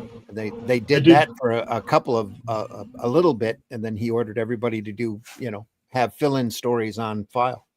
That happened in the 60s when Steranko was doing Cap. Yeah, Kirby had to come in for an issue because he was behind. Right. And I think he only did 3 or 4 Steranko, but Kirby wrote one of them in the middle of it because he was behind. Yeah, go have a quick look at this. PBR says, "Any more of this whiskey in my coffee, and I'll be a floating head." There you are. There you go. Look at that. Yes, look at that. That's what I was talking about. I mean, that's stuck in my head ever since I was a kid. That stuck in my head. Wow. That's Buscema, but who inked it? Sinnott. Oh, okay. Yeah. Yep. You can see it. Yep. Sinnott. And there's another one as well. At the time, who's the other inker? Everybody looks the same when he inks them. Palmer. Palmer. That's it. Tom Palmer. Yeah. There was some Tom Palmer stuff as well. Just. Oh, look at that stuff. There's a whole bunch. This is my Buscema library. There you are. That's classic stuff. There. That was for a calendar. Fantastic stuff. I mean, again, Sinnott. Look at Sinnott's work there. How clear and concise. But gorgeous. They put Sinnott on it to make it look like Kirby, didn't they? Yeah. Yeah. I mean, just brilliant stuff. It just left at that point. Where is it? I mean, look at that. Wow. Yeah. I think that was that was him inking himself. Buscema. That's a Buscema inking himself. Yeah. I never liked him. No, was that Sienkiewicz? Sienkiewicz, yeah. Sienkiewicz, that's it. There you go. That's from the issue I've just bought. And that was Pablo Marcos. Mm-hmm. Again, Sinnott. Look at that. Yeah. Look at that. Yeah, you can see that. But yeah, the two of them, I think, as inkers on Buscema, as far as superhero stuff was concerned, they were the best. Yeah. They were the best. But, you know, this is pretty good, what we're looking at here.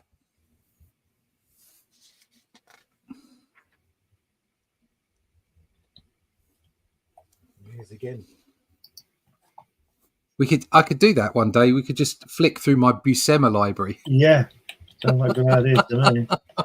Yeah, I was looking at what Marv had bought in the that he was showing off in the chat. I was thinking about pulling a bunch of Gil Kane covers together and doing that, popping them up so that we could all, critique them and talk about them. Because there's some really good classic Gil Kane work. Oh, Gil Kane's great, yeah. Especially on his cover material, it's just amazing. Very dynamic. He did a whole bunch of stuff on Spider-Man. It was great. Yes, yeah. But who's the Ross Andrew? Yeah, I think he's undervalued. His work on Spider-Man was superb.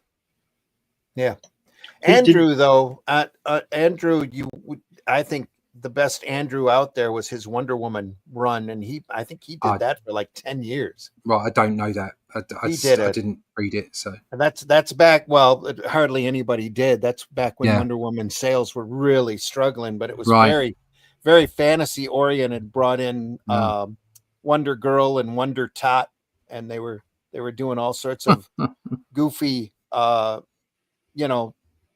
style, almost Captain Marvel, Shazam Captain Marvel style stories. Back then, a lot of mythological stuff.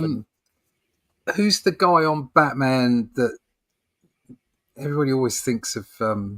Dick Sprang? Names. No, 70s. That's Adams. No, Adams didn't do that much, did he? At the end, Infantino, Gil Kane. No, did some Batman material during that time as well. You're thinking Aparo? Aparo, that's it. Sorry, I'm crap at names, but Aparo. I mean, I see Aparo, Ross Andrew, Gil Kane. That I just don't. I don't think they're as necessarily appreciated as they should be. No, they're not. I love Aparo's work. Yeah, Aparo's work is fantastic, and they're so you always hear Adams and Buscema and Kirby and Sinnott. You hear these names, but those guys were just as good in their own way, but they weren't. I don't think they've necessarily got the same press. Well, they gave Aparo Brave and the Bold, and he did that for like 2 decades. Something Batman meeting some other character, and it's just amazing work. Just really crazy good stuff. And then he went over to Batman and the Outsiders after that and did some really nice material. But the thing with Aparo is he inked his own work. Yeah. Very rarely. I can't recall him not inking his own material. I mean, if anybody come in and inked his stuff, it was very rare. for him to do it. And he's always done that ever since he started working in comics. He penciled and inked his own work.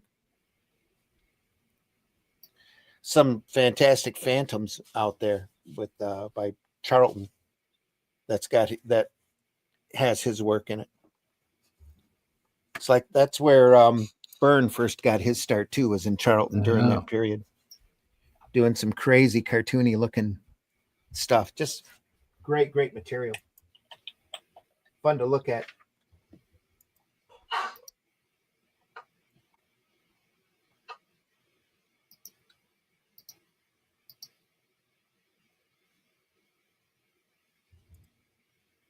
More flying horses.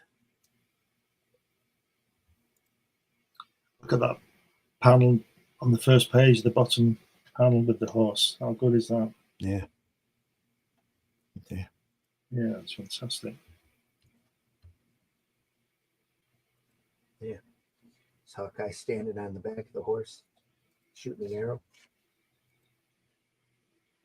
He likes drawing these Mephisto types of characters, Buscema, doesn't he? With fire.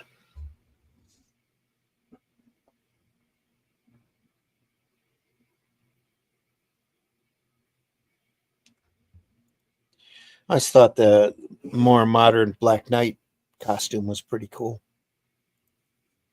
I don't know that one. This one.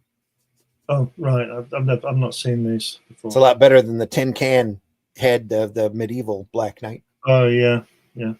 Tin can head. What it reminded me of. Dolt. Hard solids here. Dolt. As you now learn to your sorrow.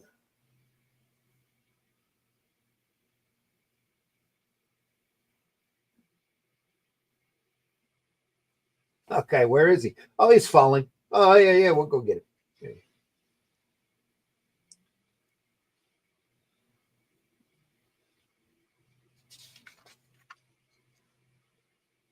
Wow. That Doctor Strange face there looks very Gene Colan. Yeah. Doesn't it? That'd be done on purpose because he was drawing this, wasn't it? Yeah, he was primary artist on that title. Love that top panel, though. Yeah.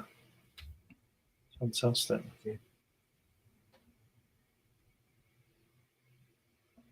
It's the Crystals of Conquest, which you can order if you for $5.99 now on AdamandEve.com, but you can't quite use them like that. So look at this top right when he says, "Now I must cast my own unspoken spell of levitation, which I'm speaking about now." Yes. Don't mention the war.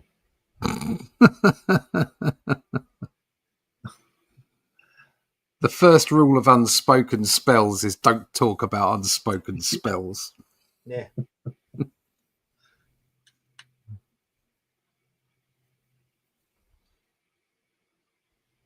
The writing is so good. It's so dramatic. It's like, if it floats in the air, I have achieved mastery over it.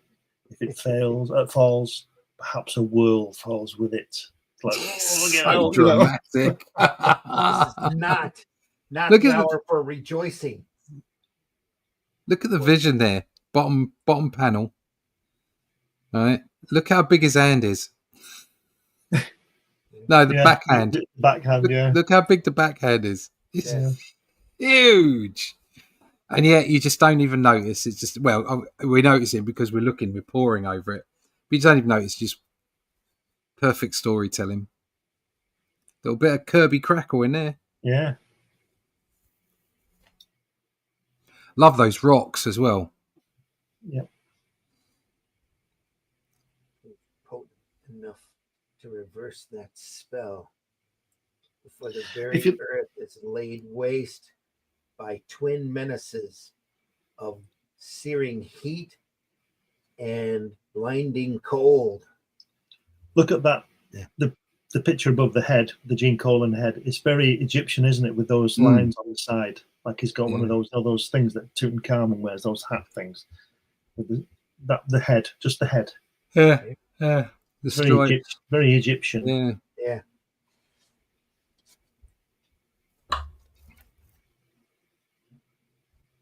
Ooh, look at that! Wow. I believe this is the second part of a crossover story that started in Doctor Strange, too, which is why we're really removed from the continuity we were looking at before. I tell you what, in that Doctor Strange magazine, I bet Gene Colan isn't drawing all the others like John Buscema does.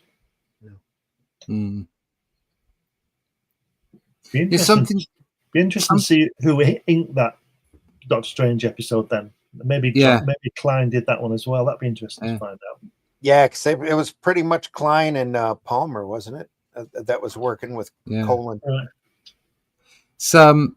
It's funny, you look at something that I'm constantly aware of and trying to skill myself up with is this ability to draw with shadow, but not necessarily putting shadow on everything.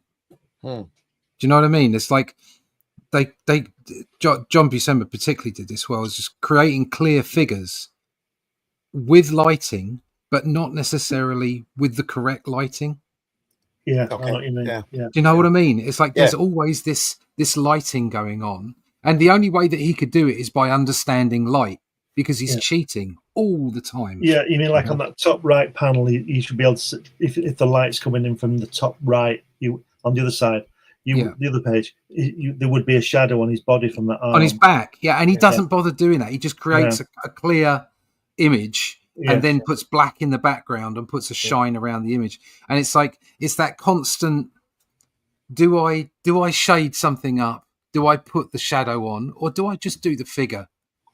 You know, and try and build it within the background. And that's something I've become very acutely aware of in the last, especially when you're doing black and white. Yeah.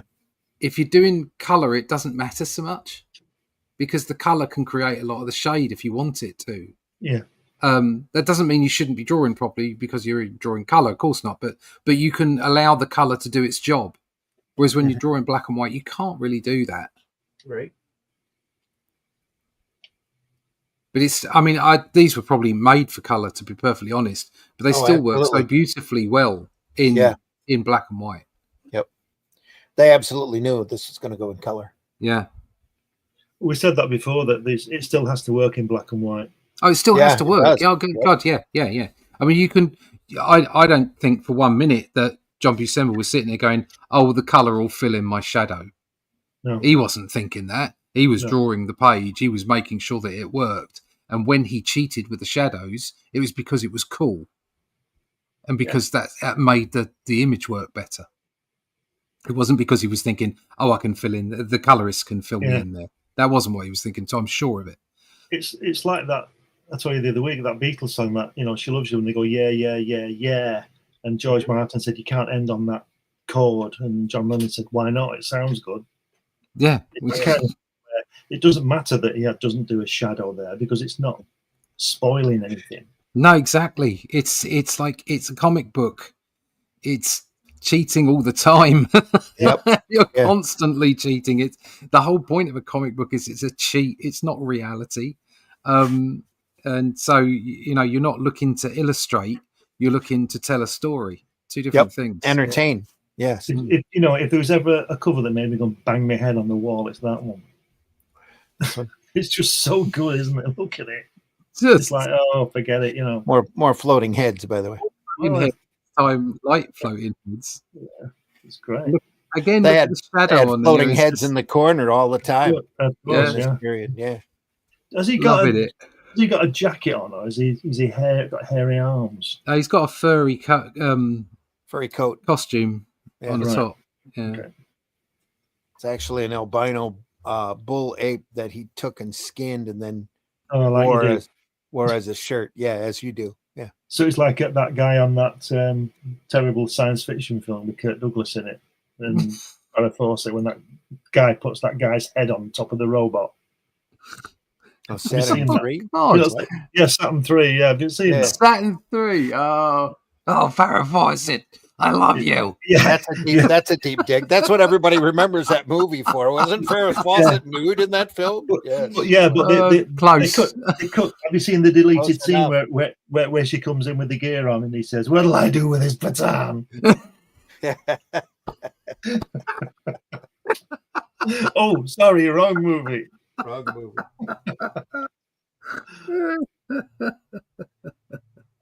The Monarch and the Man Ape. Look at that. Look, there you go. Straight away, it's like he's actually done the lighting there on the Panther. Black Panther because of the fire. Yeah. But there's no lighting on anyone else. No, there's a little bit here on the. But I mean, there's no serious lighting. Oh no, it's not an illustration. Yeah, it's just a little hint of lighting here and there, and then he's gone full on Panther. It's because Panther's close to the fire. Yeah, exactly. I like the way Artie Simex done the lettering going over the edge of the cliff. Yeah. That, and he knew the colorist was going to color the character blue. Yeah, but you say that, but it works really well. The thing is you can't. So, for instance, there's still a fire somewhere in the next panel, but they can't use the light source for it. No, you can't, because it's just too much. You can't chase things around like that. It's not an illustration. Right. It's a story, and that's what I find fascinating about so much of this work. Also had a day where he didn't out, want to draw feet as well. Also brings out the heat. Yeah, you get that light working, and to counter that, Hawkeye here is freezing his ass off. Again, story. It's not story first. It's not good though that he's burning his arrows. Why didn't the knight burn his cloak? Do you know what I mean? Why didn't the Vision use some heat ray or something?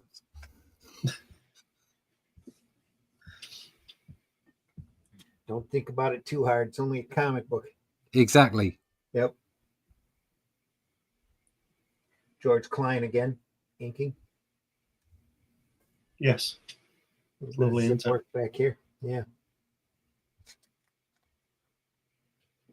Look at that. Oh, that's really Kirby, that, isn't it? Yeah. Lots of Kirby in there. Great Merlin.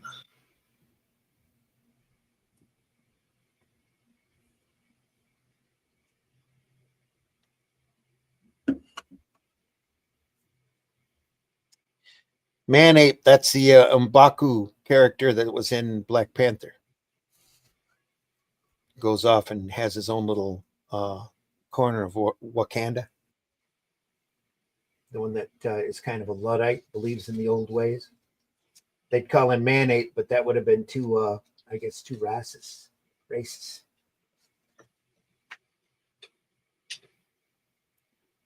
This is where that character came from. More zip work back here. Beautifully done. Look at that. Love it. Saw that crosshatching. Where are we looking? Middle panel. Here? Yeah. That's zip, isn't it? It's all line work, isn't it? Looks like crosshatch. Oh, no, I'm sorry. Yeah, you're right. That's all crosshatching. I thought that was zip work. Same thing back here. This is all line work. That one isn't though, is it? This is Zipatone back here. That's Zipatone, yeah. Here and here. That's all cross-hatching here. Really well done. I mean, I didn't notice it. I thought it was a zip screen. Yeah, it's gorgeous. Yeah. That'll be George Klein doing that, I would have thought. Yeah. Yeah, just fill it in.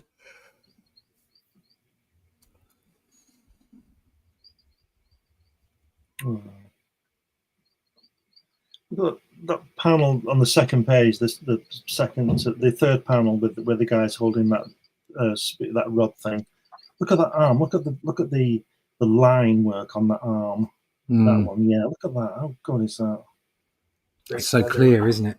Yeah. Yep. It's fantastic. And not overly detailed. No. Or overly shaded. It's just there. It just works. Yep. Here too. Yeah. Lower part of the leg to give it some shape. Thicker line. Same here. Just a whoop. Mbaku. Just a quick swipe on the brush there, too. Probably without even thinking. Whoop, whoop. Yeah. Because he's in a hurry. Yeah.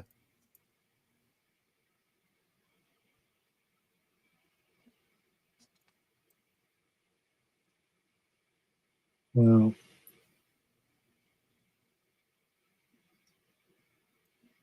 Mbaku.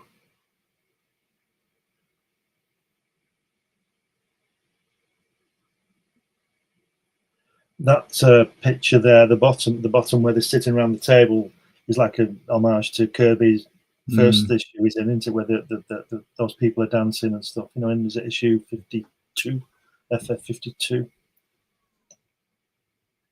Look at that.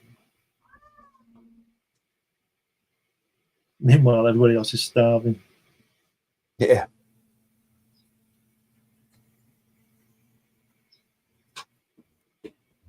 Not really good. There's some Baku guys. He's a bit. I think he'd know, wouldn't he? It's you who forbade such regalia, Panther. Not M'Baku. Not he who is called the Man-Ape. Except in the movie. Oh, was that Ben Grimm at the top? Little stone idol working there. Wow.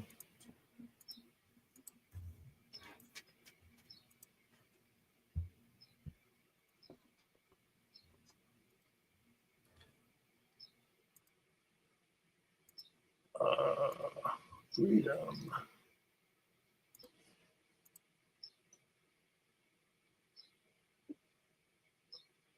You get the Man-Ape. Freedom. You dare speak of freedom? You who have sold yourself to our white-skinned enemies? Yeah.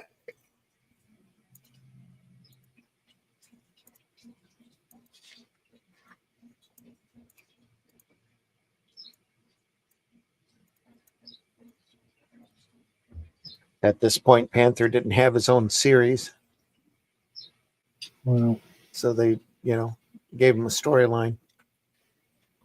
Testing it out, you see. Yeah.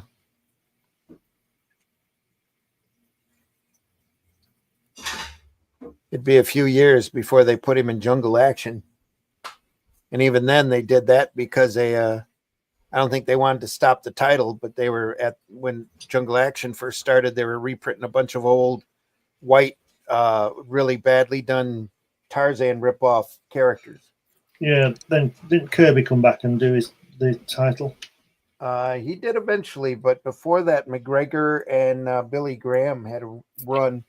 Billy Graham. That's the artist, not the evangelistic preacher. Just had the same name. This should have had a character called the Evangelist in it, shouldn't they? Yeah.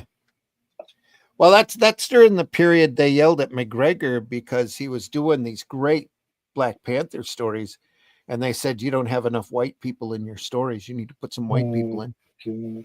So McGregor says, yeah, I can handle that. I'll do that. So the next storyline had the Panther versus the Klan. Oh, very good. Very good. Got away with it, though. And Penguin, the company, Penguin, has reprinted that run of Black Panther books in a beautiful hardback edition. It's really, really nice. I'm sure that's still available on Amazon, but if you want to read all of those stories in a line on a really well-bound format, that's the way to get it.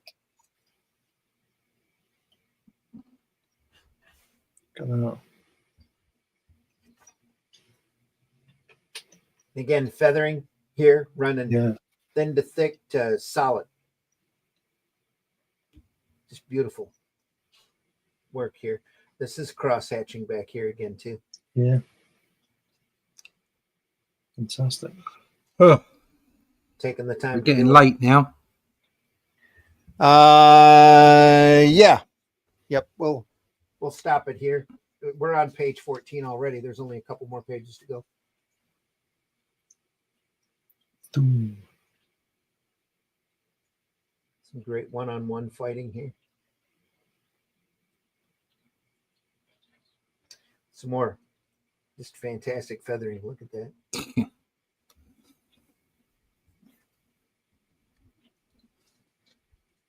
Nice dynamics here.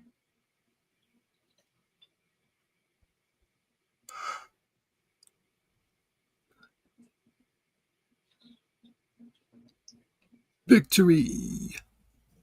Strikes the base of the statue with his full infidel power.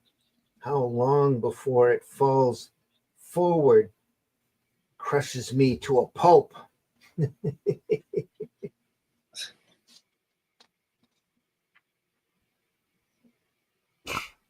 Crack. It's a heck of a crack in it.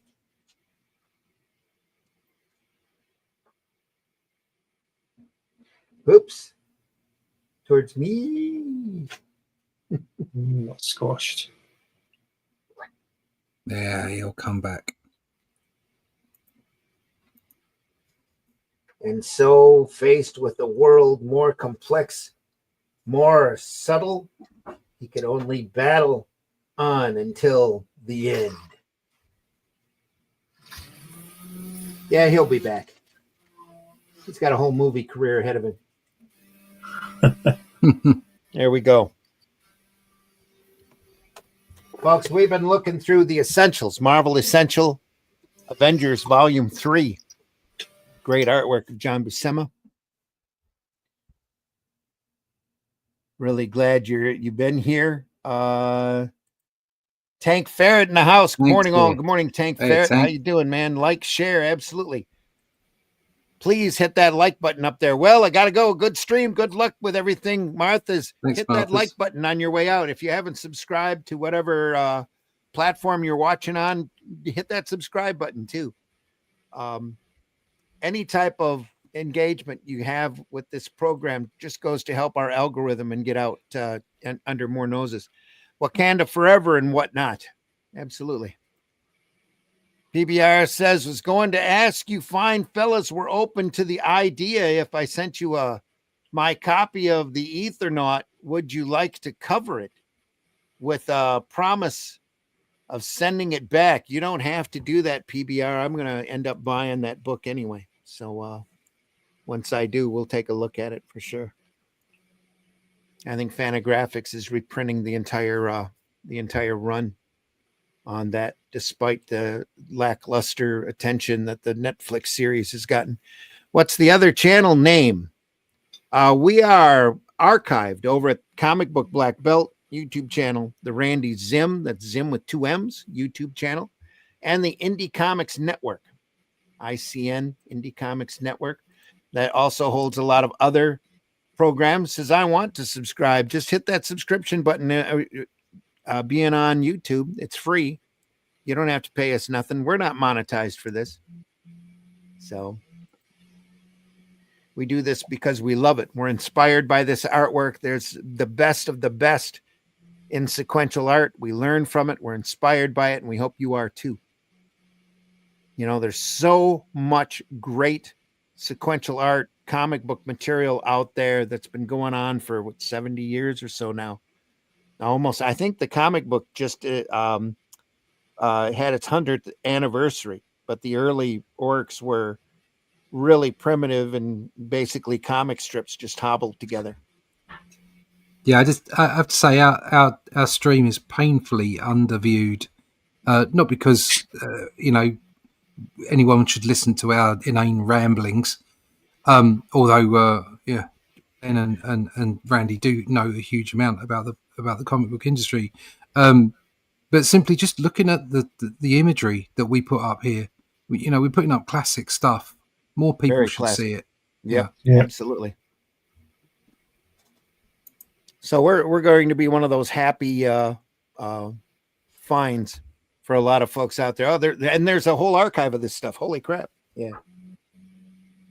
So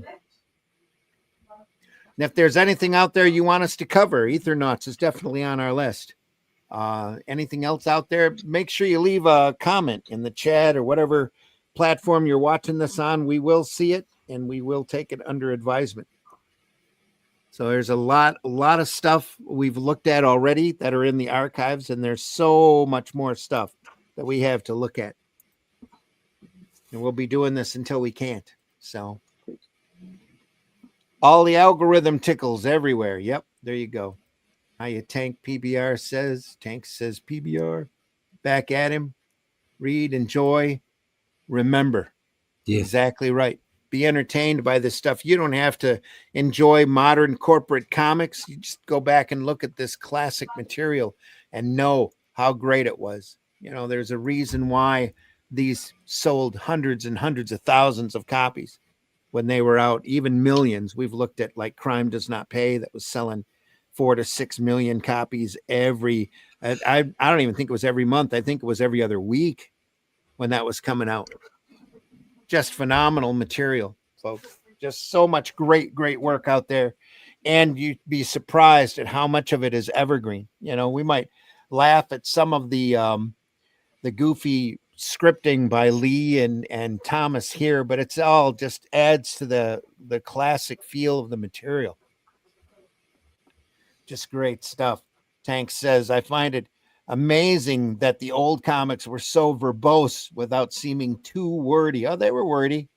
You'd get, you know, long ramblings every once in a while, but a lot of that is part of the fantasy, you know, the verboseness of it, the overacting. It's almost like a Shakespearean stage, you know, on a lot of this stuff. It's just adds to the quality of the work.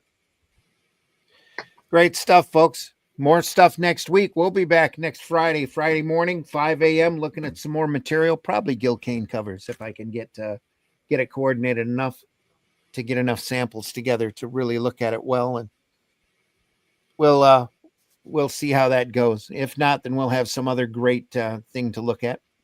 Russ, are you ready to tell folks where they can find you? Yeah. Russ, please tell folks. Yeah, you can find me at russleach.com. Say, you know, subscribe to the YouTube channel over at Comic Book Black Belt. I'm at 949 at the moment, so I'm so close to 1,000. And make sure to go to russleach.com and sign up for the email list for the Atlantean magazine. Issue 3 is on its way. We've got some goodies coming out for the third campaign. Issue 1 and 2 that I've just shown you are available to buy. So if you don't want to wait for the campaign for issue 3, where everything will be available to get, then you can go buy them over at Amazon, Barnes & Noble, Critical Blast, or good bookshops, online bookshops. So check that out. So go to russleach.com and sign up for the email list. Any bookstore that has the Ingram ordering system, you can get our book through. So don't be afraid to have your local bookstore order it for you. Glenn, tell folks how they can find you. Like my mind, all over the place. If you go to Google and put my name in, you'll find lots of things, but mainly on Amazon. Got 12 books on there, science fiction books, JFK assassination, humor books, children's books, all kinds of good stuff. If you go to Fund My Comic, you can find me on there with Hatch. If you go to New Haven Publishing, you'll find me there with the Kirby book, and Amazon with that. So yeah, just all over the place. Just put my name in Google and you'll find lots of goodies. All right. And folks, I've been your host, Randy Zimmerman. You can find my work on Russ Leach's Atlantean. Been writing that for a little while, or any of the Arrow comics that you might find out there. I've probably had a hand in one form or another. So be on the lookout for those. Deeply appreciate you being here. Look for Atlantean 3 campaign from Fund My Comic in the middle of July. I think July 18th is the... That's what I'm aiming for, yeah. That's what we're aiming for, yep. And if we're not done far enough, it might be a week or two after that. But we don't want to solicit or start the campaign until we know we've got a good handle on having the entire book done so that we can deliver it to you in a timely manner. We always deliver. And if you get a chance and you need something to read, go over to Fund My Comic. Take a look at all the different projects that are over there. There's a wide variety of stuff. just waiting to be discovered. Fundmycomic.com. Go over there. Or take a couple hours out and go visit your local retailer and look at those boxes that not a whole lot of people look at. Maybe they're sitting on the floor or on the bottom shelf, or they're black and white magazines. You'd be amazed at the great gems that you're going to find there at your retailer, and he'll be very happy to sell them to you too, just to help him keep his lights on, because Lord knows the modern comics probably aren't doing it.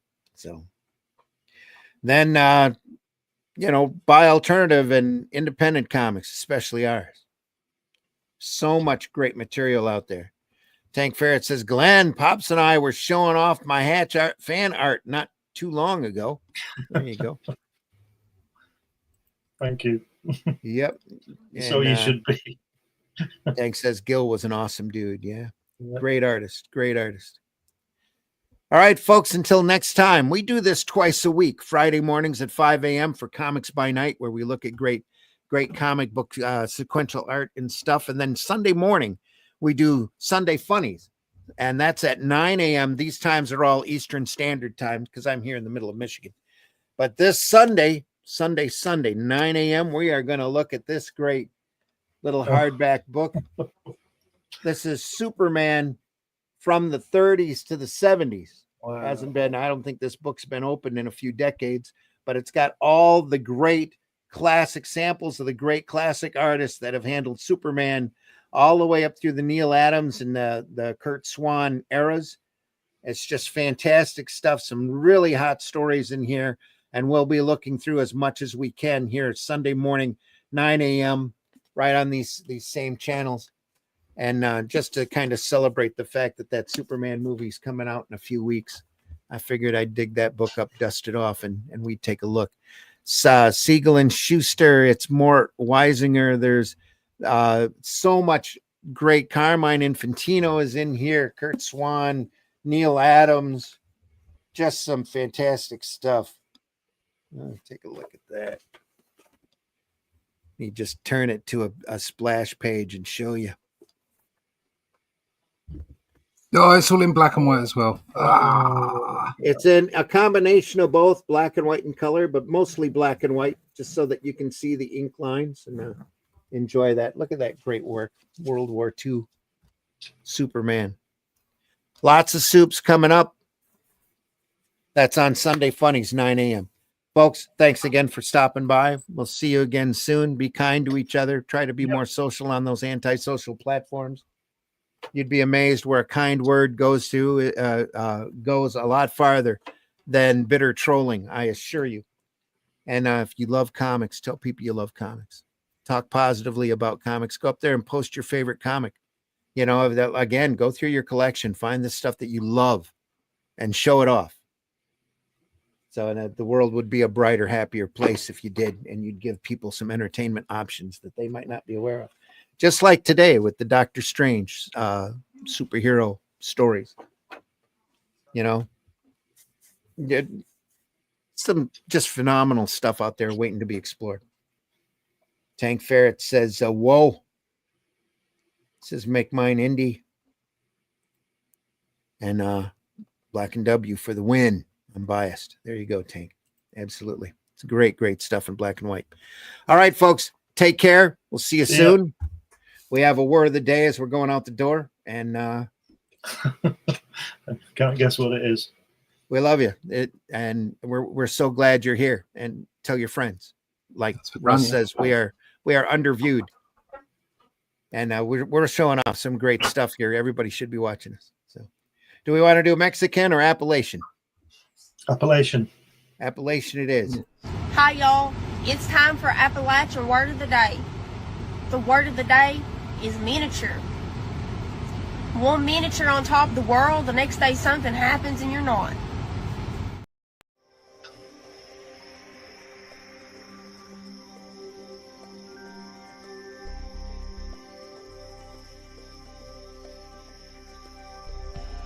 What was that? This is not a charade. We need total concentration. Now, once again, this time, with theory. Some men Just want to watch the world burn. Can't nobody tell me nothing. How dare you? Get off my lawn.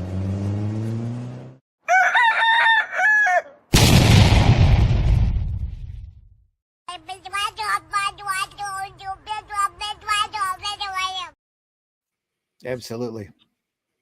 There it is.